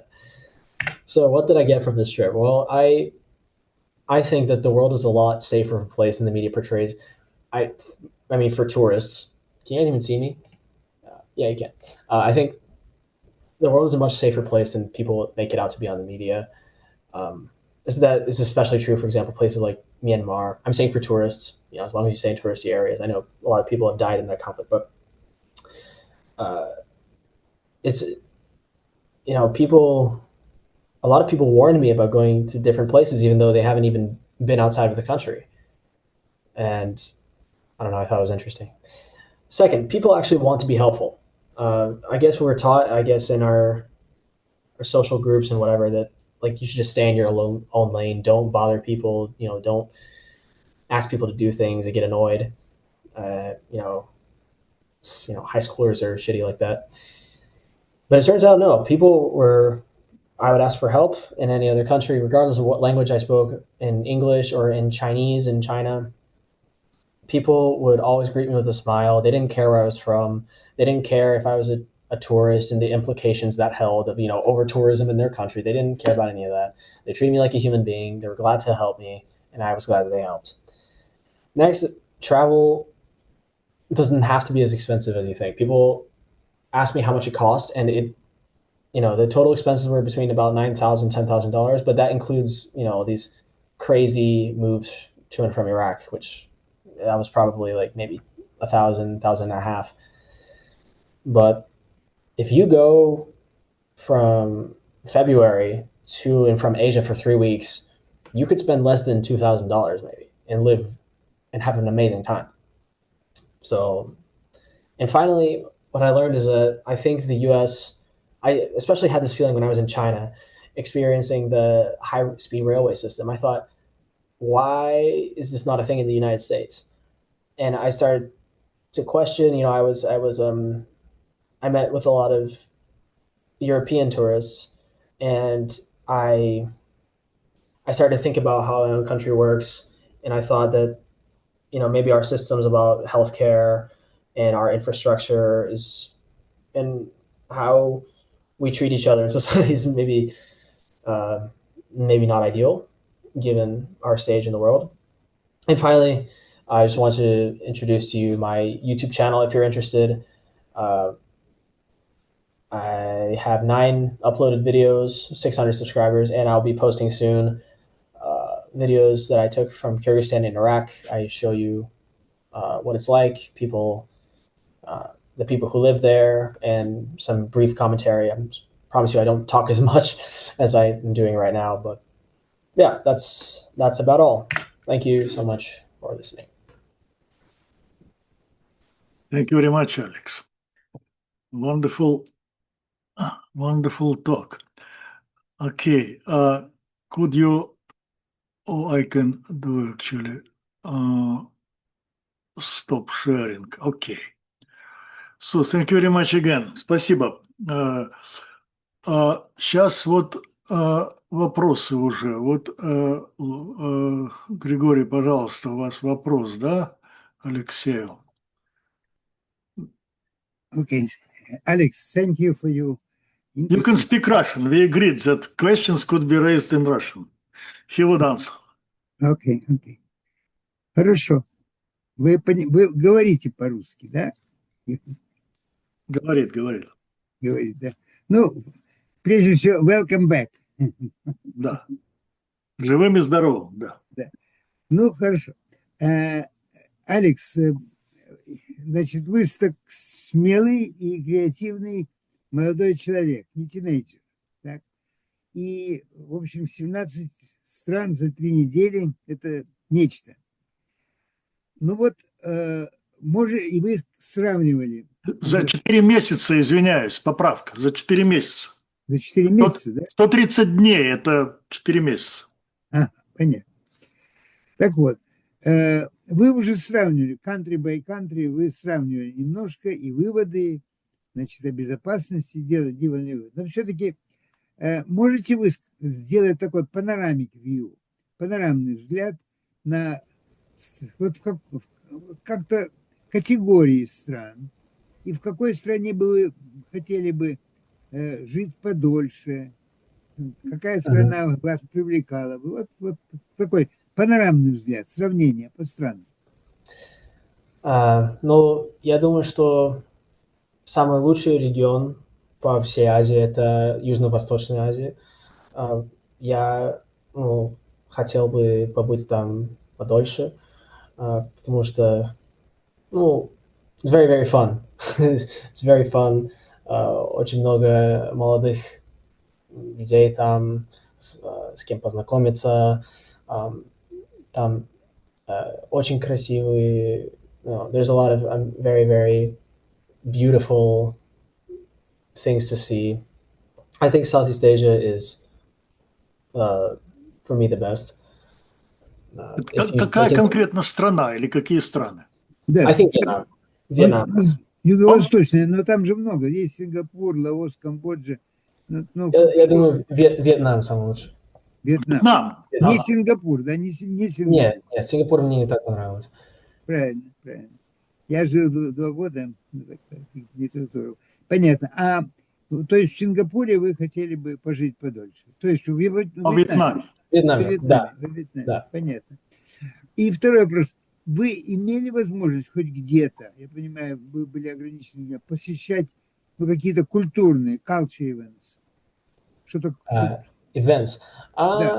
Да, в Урумчи один раз я видел, как уйгуры, они, пожилые уйгуры, они собрались на площади и делают такие танцы, и я там стоял и I saw everything, but I recorded a little bit. That was pretty interesting, but I didn't go out of my way to, I guess, like. Музей вы имели? Музей? Окей. В Сиань, город Сиань есть Terracotta Warriors. Это, как по-русски будет Terracotta Warriors? Я не знаю. Ну, это вот это, где вот эта знаменитая армия подземная вот этого императора Шихуанди. Он показывал фотографию. Вот это сколько там их, солдат.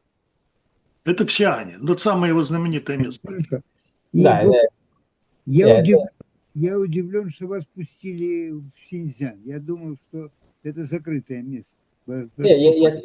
Я раньше так думал тоже, но я смотрел на интернете, они только что открыли для иностранцев Синьцзян. И Бирма. Вот, и когда я был в Таиланде, это было очень давно, нельзя было попасть в Бирму, было такое запрещение даже. Понимаете?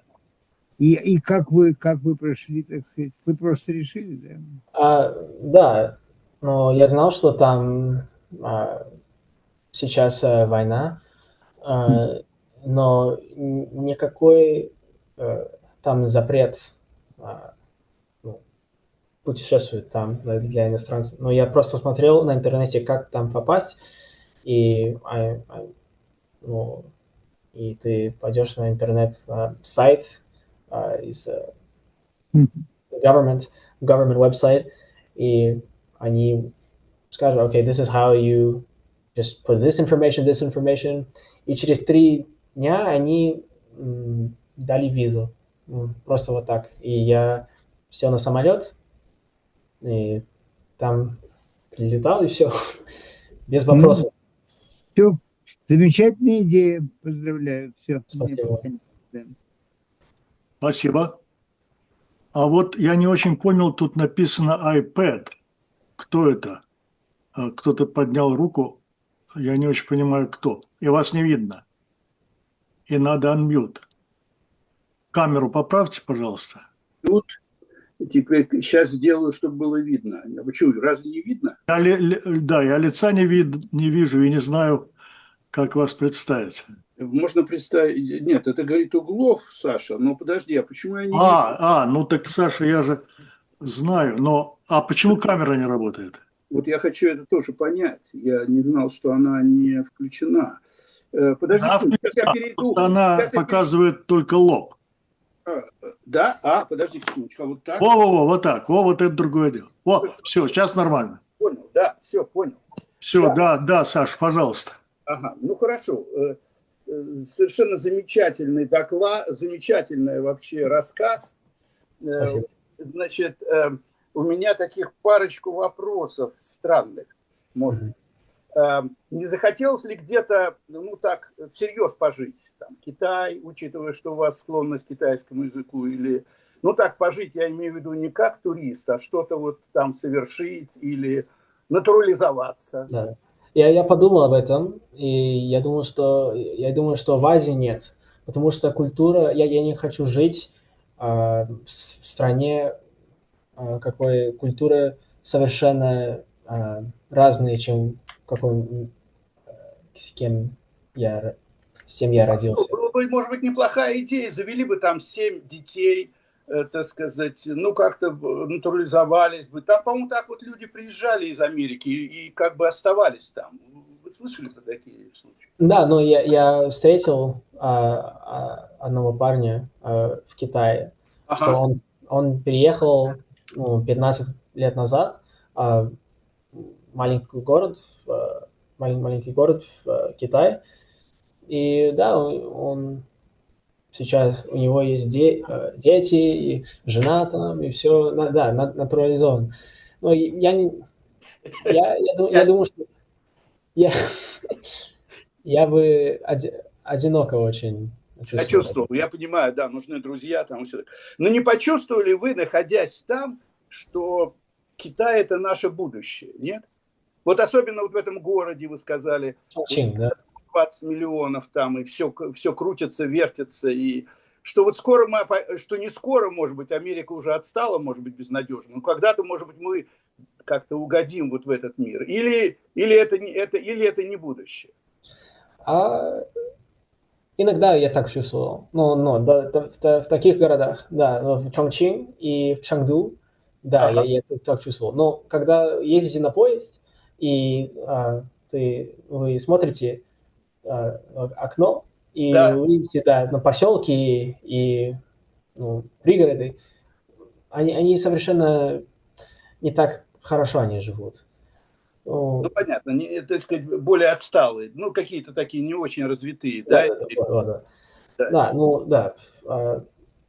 Like, in large cities, I think that, they have some great technological, they're more technologically advanced maybe than the United States, but in terms of, ironically, collectively, the country together, I think China is still a bit behind the global, I guess, the Western standard.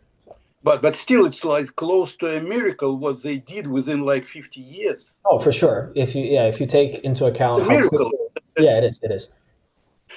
И последний вопрос. А какой профиль вашего канала? Вот что вас больше всего, так сказать, как вы привлекаете зрителя, грубо говоря? Вот что у вас, так сказать, ваша фишка, вот как говорят на русском языке?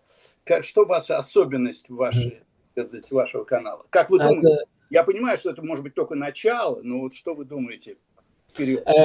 Очень простое. Я беру камеру, и я хожу на улицу, и я говорю о том, что я смотрю в тот момент, и я разговариваю с locals.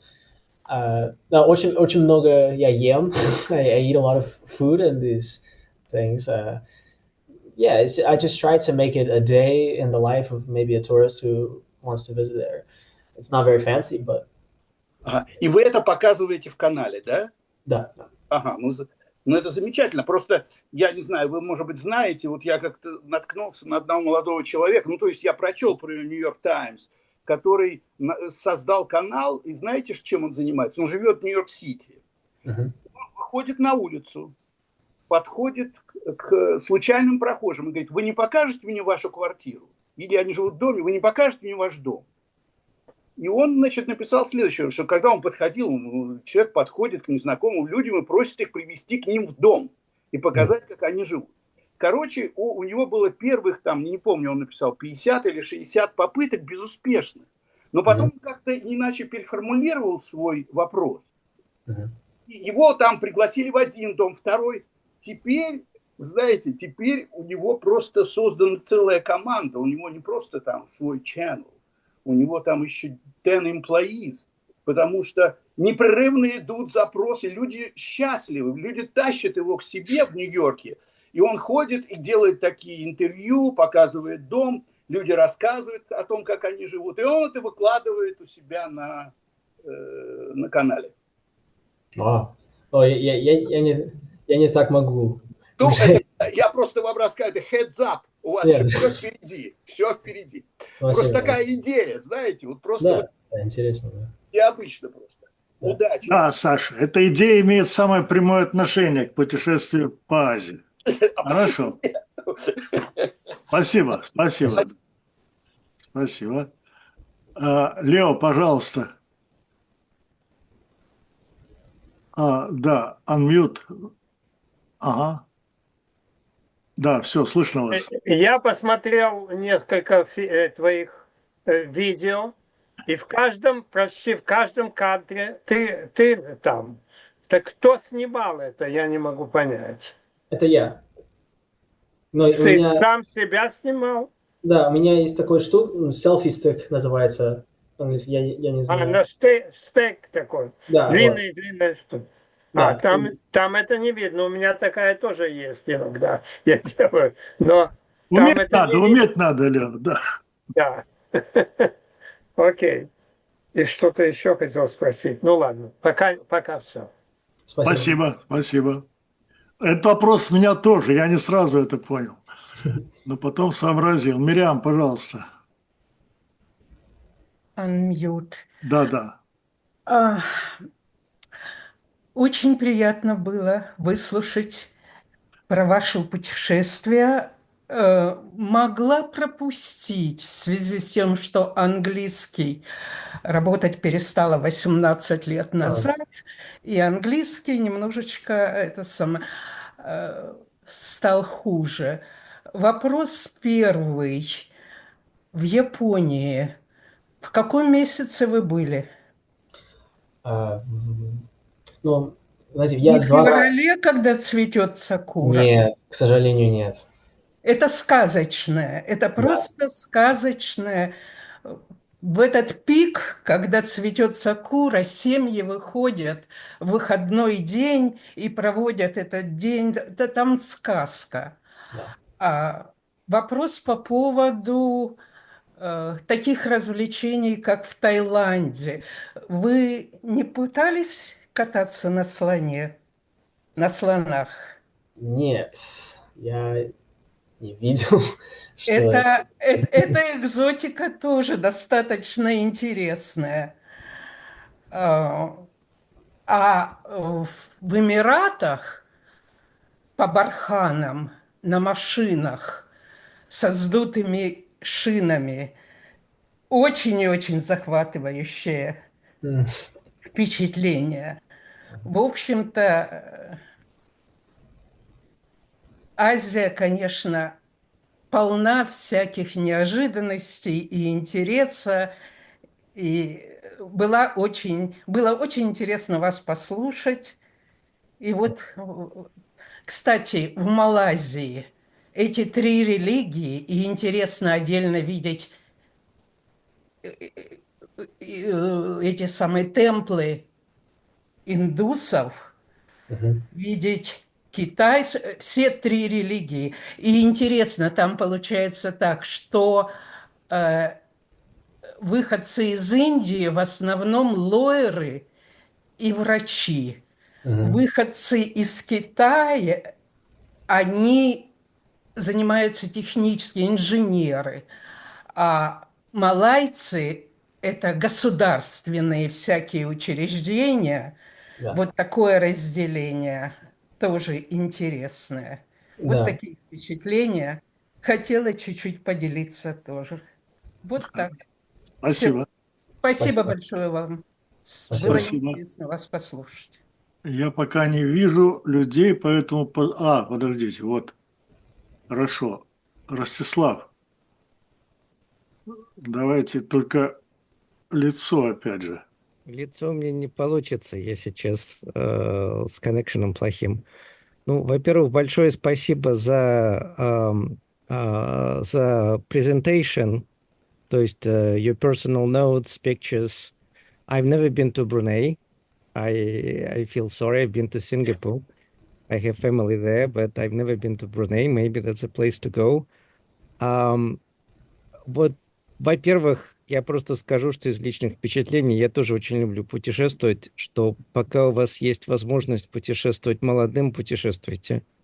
Вот я тоже делал трипы, я один раз вообще вокруг Around the World сделал трип, да, в течение 3 месяцев.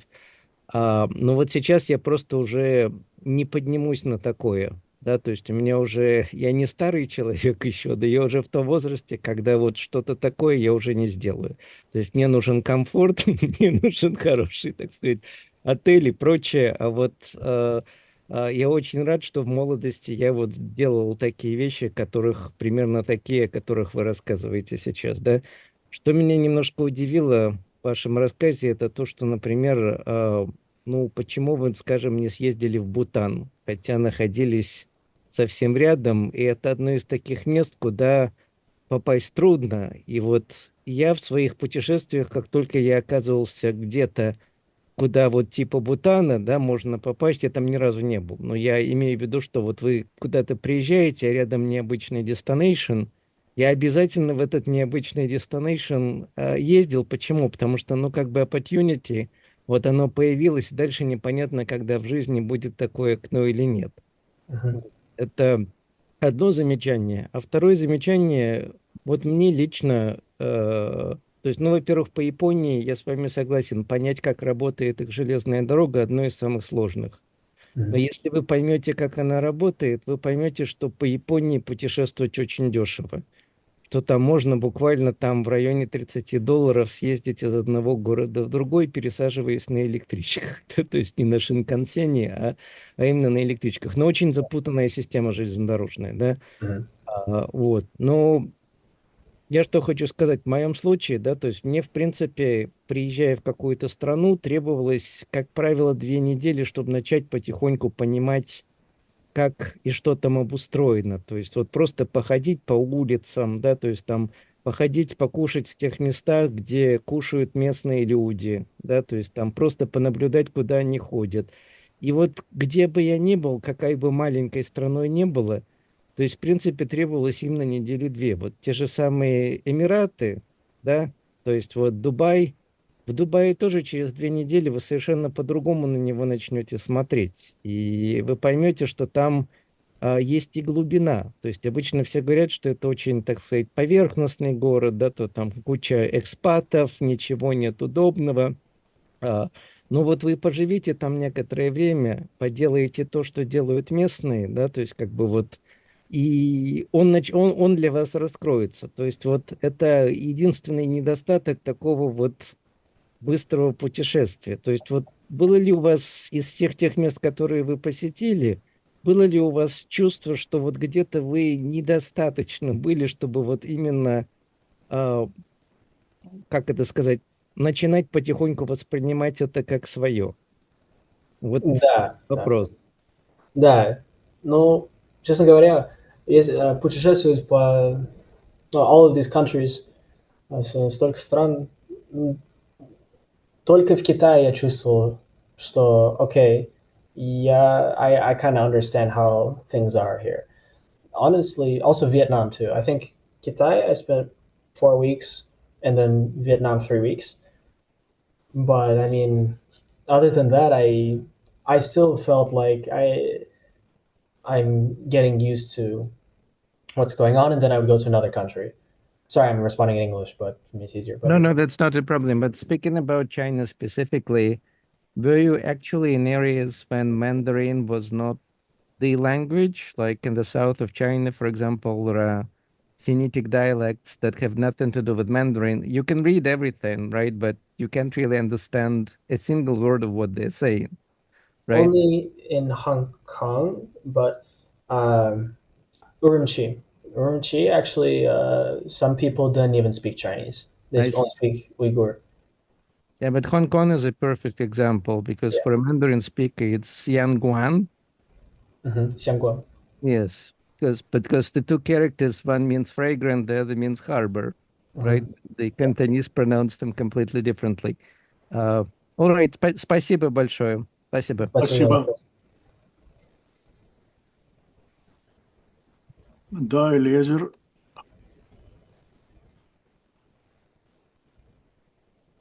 Да, да.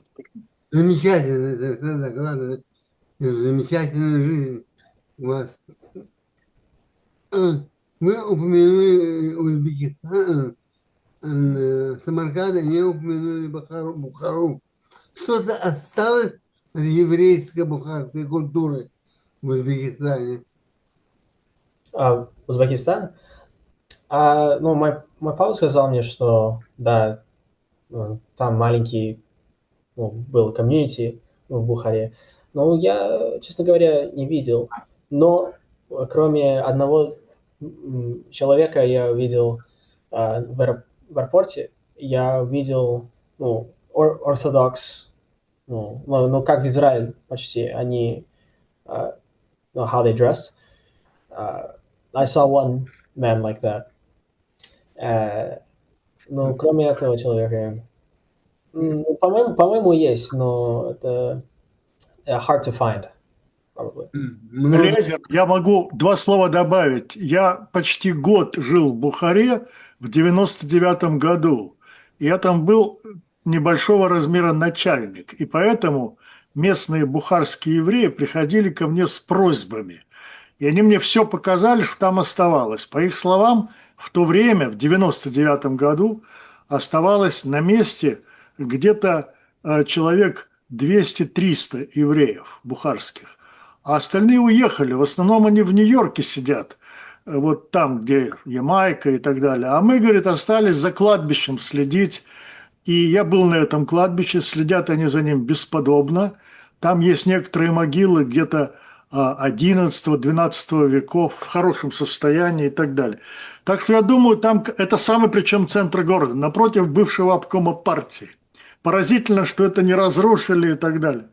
Я думаю, сейчас там кто-то живет еще, вот реальные живые бухарские евреи, но их, конечно, еще меньше осталось. Так что можно проверить. Спасибо. Спасибо. Хорошо. Так. Ну хорошо, пока я других рук не вижу, у меня тоже есть пара вопросов. Значит, Алекс, мне больше всего не хватало в твоей презентации фотографий. Очень было мало. Вот на каждую страну буквально один-два снимка как-то.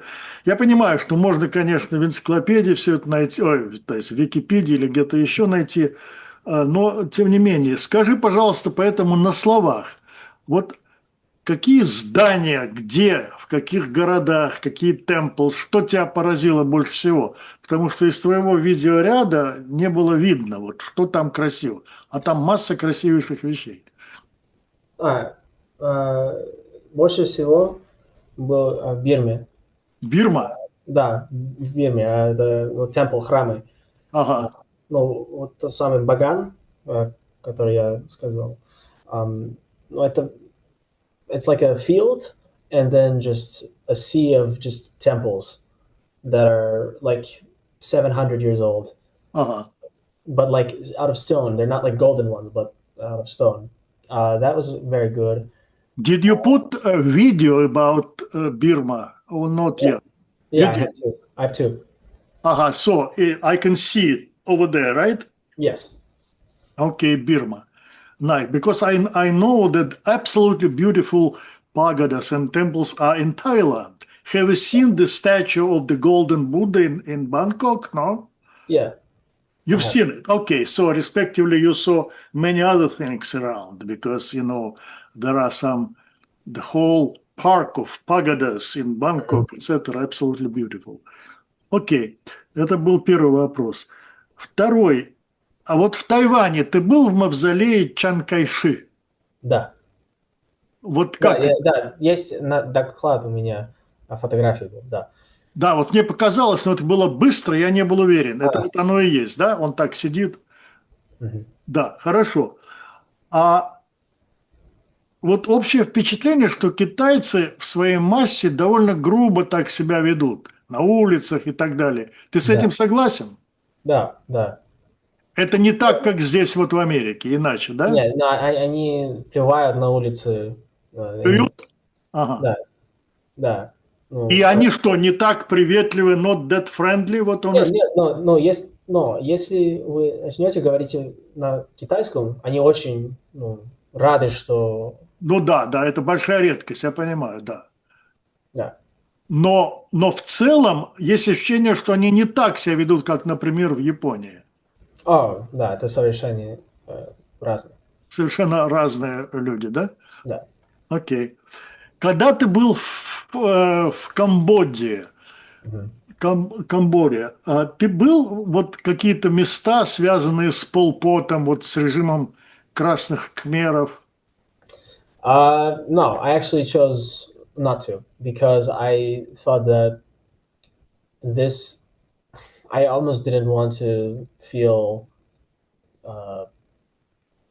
this kind of the very destructive. Okay. Yeah, I didn't want to, but I know all about it. I've read about it in history. You know the story, right? Okay. Of course. But maybe I'll go back one day when I'm older if I have the opportunity. Okay. But I was told that there are many rickshaws in Angkor. Is it right or not? Or no rickshaws anymore? Rickshaws, like with the велосипед? Rickshaw, да, если он бежит и тащит тележку на колесах за тобой. Сейчас все автоматически в Angkor, по-моему. Окей, люди не бегают уже. Нет, в Бангладеш, да. В Бангладеш, да? Окей, хорошо. Ты сказал, что вот большая есть разница между таджиками, которые очень френдли, и узбеками, которые rude and dishonest. Как это было? Они пытались тебя что, обмануть? Вот в чем? Да? Да. Несколько раз? Да, несколько раз они так делали. Это интересно, потому что я там жил, и как-то вот у меня этого не было. Что-то изменилось, может быть, с тех пор? Это было много лет назад. Может, это из-за того, что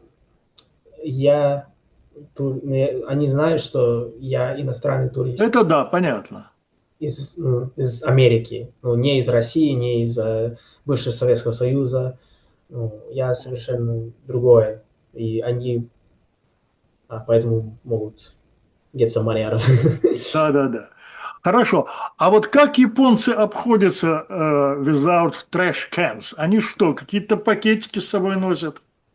Да, у меня японский друг, и я спросил ему, как они, like, how do they even live like that? And he said that you just have a bag with you, or, you know, like a purse, and you have a trash can, and then you take it, or sorry, you have a trash bag, and then you take it home with you, all the trash you've accumulated. Это удивительно. То есть и туристы должны так делать, которые вообще не знают. Я вот про это впервые слышу, что там нет на улицах вот этих вот. Это импрессив. И, наверное, это работает. Так, сейчас еще. А вот есть у тебя какое-то видео, показывающее беспорядочный трафик? Вот когда ты говоришь «no zero traffic rules», по-моему, ты это говорил про Дхаку. Это есть на видео? Вот видно, как машина ездит without rules? Да, но если if you watch Dhaka video, immediately it's just a sea of cars. А сейчас это трудно найти, это долго, да? So, Ну вот сейчас, to show this right now for a minute or so, something like that. I don't think I included the clip of where. No, I showed you like where the buses were kind of like in between each other, and it was, you know, people were. Okay, to find like a better part of the video that really captures this chaos, maybe. Окей, тогда я посмотрю сам. Но это вообще интересно. Это именно в Дхаке, да, Лу? А в других странах такого нет. I think Vietnam also they have very crazy traffic. I think that's the second. Or Uzbekistan. That their traffic is crazy. Uzbekistan? I felt that there was more dangerous driving in Uzbekistan than, because their speed, they drive at a higher speed. In Dhaka, they're so dense that they can't actually build up a speed to hit you with a force. But in Uzbekistan, they drive with the speed and they ignore. I mean, in the city, of course, they stop at the red light and whatever. But when driving on the highway, I mean, it's like you're dancing with death, I think. So.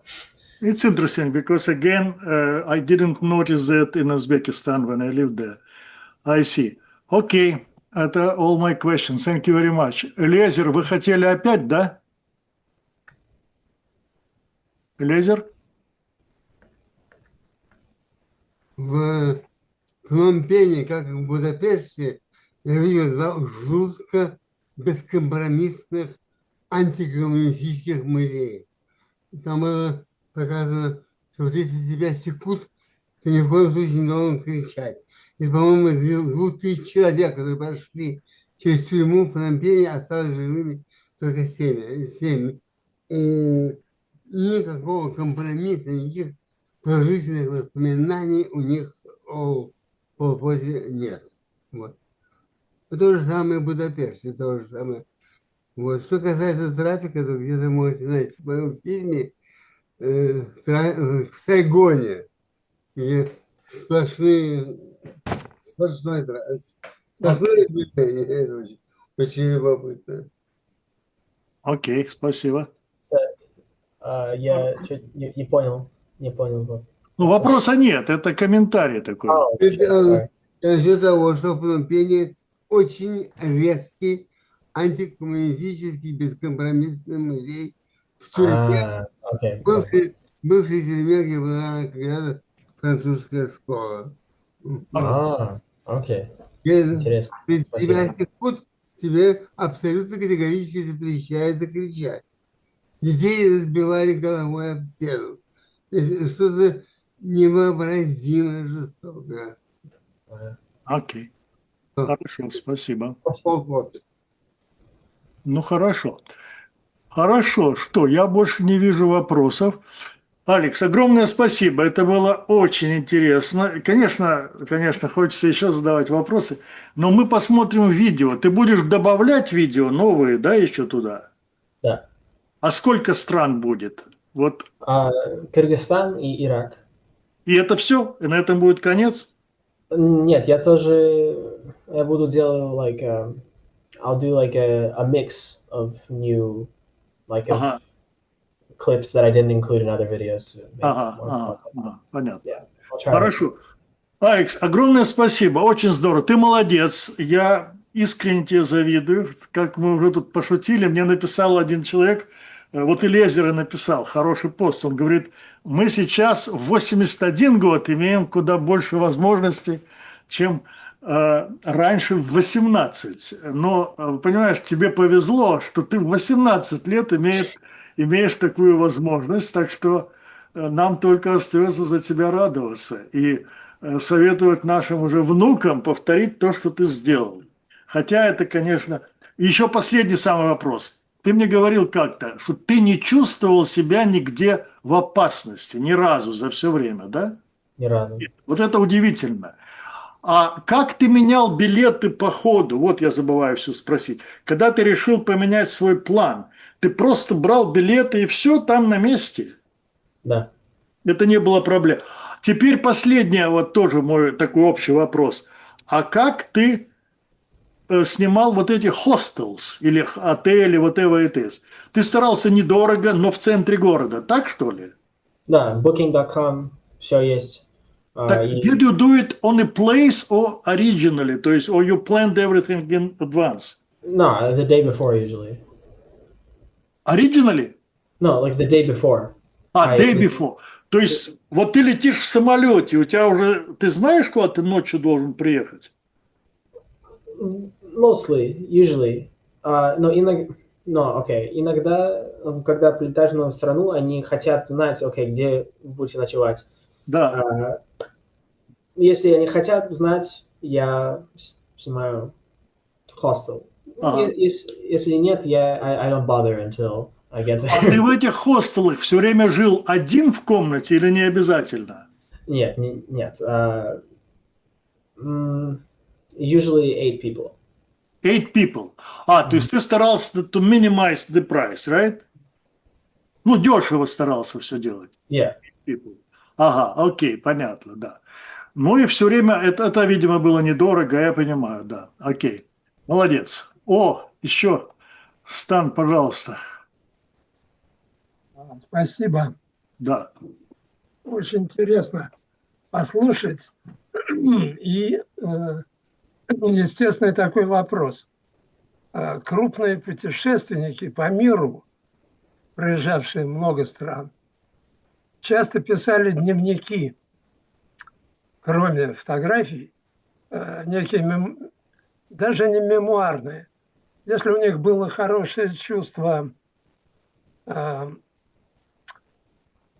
какой-то специфики этноса, где они были, они писали о психологии народа того места. Может быть, ты знаешь, например, такого императорская Россия, там 1838 год, маркиз де Кюстин, французский путешественник, ездивший в Россию. Но он же ездил в Америку, в Африку северную, на Ближний Восток. И повсюду, о всех этих местах писал свои дневники. Настолько точно описывая жизнь людей в тех местах, что на сегодняшний день существует общество Кюстина, которое изучает его труды для выделения каких-то психоконстант, свойственных тем населениям. Потому что то, что он писал 200 лет назад, когда люди читают, то воспринимается, как будто это сказано сегодня. Какие-то изменения технические с цивилизациями произошли, но какие-то свойства, передаваемые, очевидно, сквозь столетия, в социальном организме или в некой социальной психике тех народов оставались и остаются. Я лично читал Кюстина, он выходил в России, в СССР в 1932 году, 1932. До этого его запрещали к изданиям. А в это время общество политкоторжан бывших вдруг его издало. Потом его изъяли опять. Короче, когда я читал Кюстина где-то там, допустим, в 1980 году, то, что он писал о России 1838 года, то есть, скажем, за 150 лет, мне казалось, что он написал только что. Я думаю, те, кто из вас читал Кюстина, то же самое чувство имеют. Настолько глубоко каким-то образом он обнаруживал вот эту душу этого народа, каждого, где он ездил. Ну и такого рода масса путешественников была и писали свои оставшиеся в цивилизации ценнейшими книгами, как все крупные историки, и особенно связанные с географией историки, потому что они шире давали эти освещения не только по своей стране, скажем, а по какому-то ареалу внешнего мира тоже. На сегодняшний день, очевидно, можно по всей земле писать такие труды, особенно таким путешественникам, как ты. Раз ты уже был в нескольких дюжинах стран, уже сколько? Четверть всех стран ты охватил по миру. Да. Порядка 180. Так вот, такие дневники были бы исключительно ценны. Если тебе поможет твой папа, который известный писатель, и очень здорово пишет по советской жизни и по другим, то, я думаю, у тебя исключительно интересные труды могут образоваться. Может. Так что счастливо в дальнейшей жизни. Спасибо. Шествиями и писаниями. Да, я про папу не упомянул, но мы со Станом знаем его папу прекрасно, а я так знаю папу с его папиных детских лет. Папа человек, да, очень незаурядный, он статистик, там, занимается этой самой наукой все время, как и мы со Станом, так что да. Вот Алекс решил пойти по другому пути. Так сказать, чувствуется, что Алекс, пиши. Может быть, что-то удастся. Это Стан совершенно прав. Да. Это все забывается, поскольку у тебя есть видео, но ты, если будешь писать, ты уже сделал некоторые хорошие, как это, take-offs, или как это называется, ну, понятно, вот в конце, take-aways, вот. Ну так их куда больше, вот, разные страны. Потом это очень ценно будет. Ну что, это очень хорошее пожелание, Стан, спасибо. Достойное завершение нашей встречи. Человек молодой, все впереди. Ну хорошо, раз нет больше вопросов, мы уже тут достаточно долго сидим. Алекс, еще раз большое тебе спасибо. Будем смотреть за видео твоими и постарайся все это дело еще больше обобщить, а может быть и записать. Это было бы чудно. Тогда позвольте мне попрощаться со всеми и поблагодарить всех участников и Алекса за чудное выступление. Спасибо. До свидания. Спокойной ночи.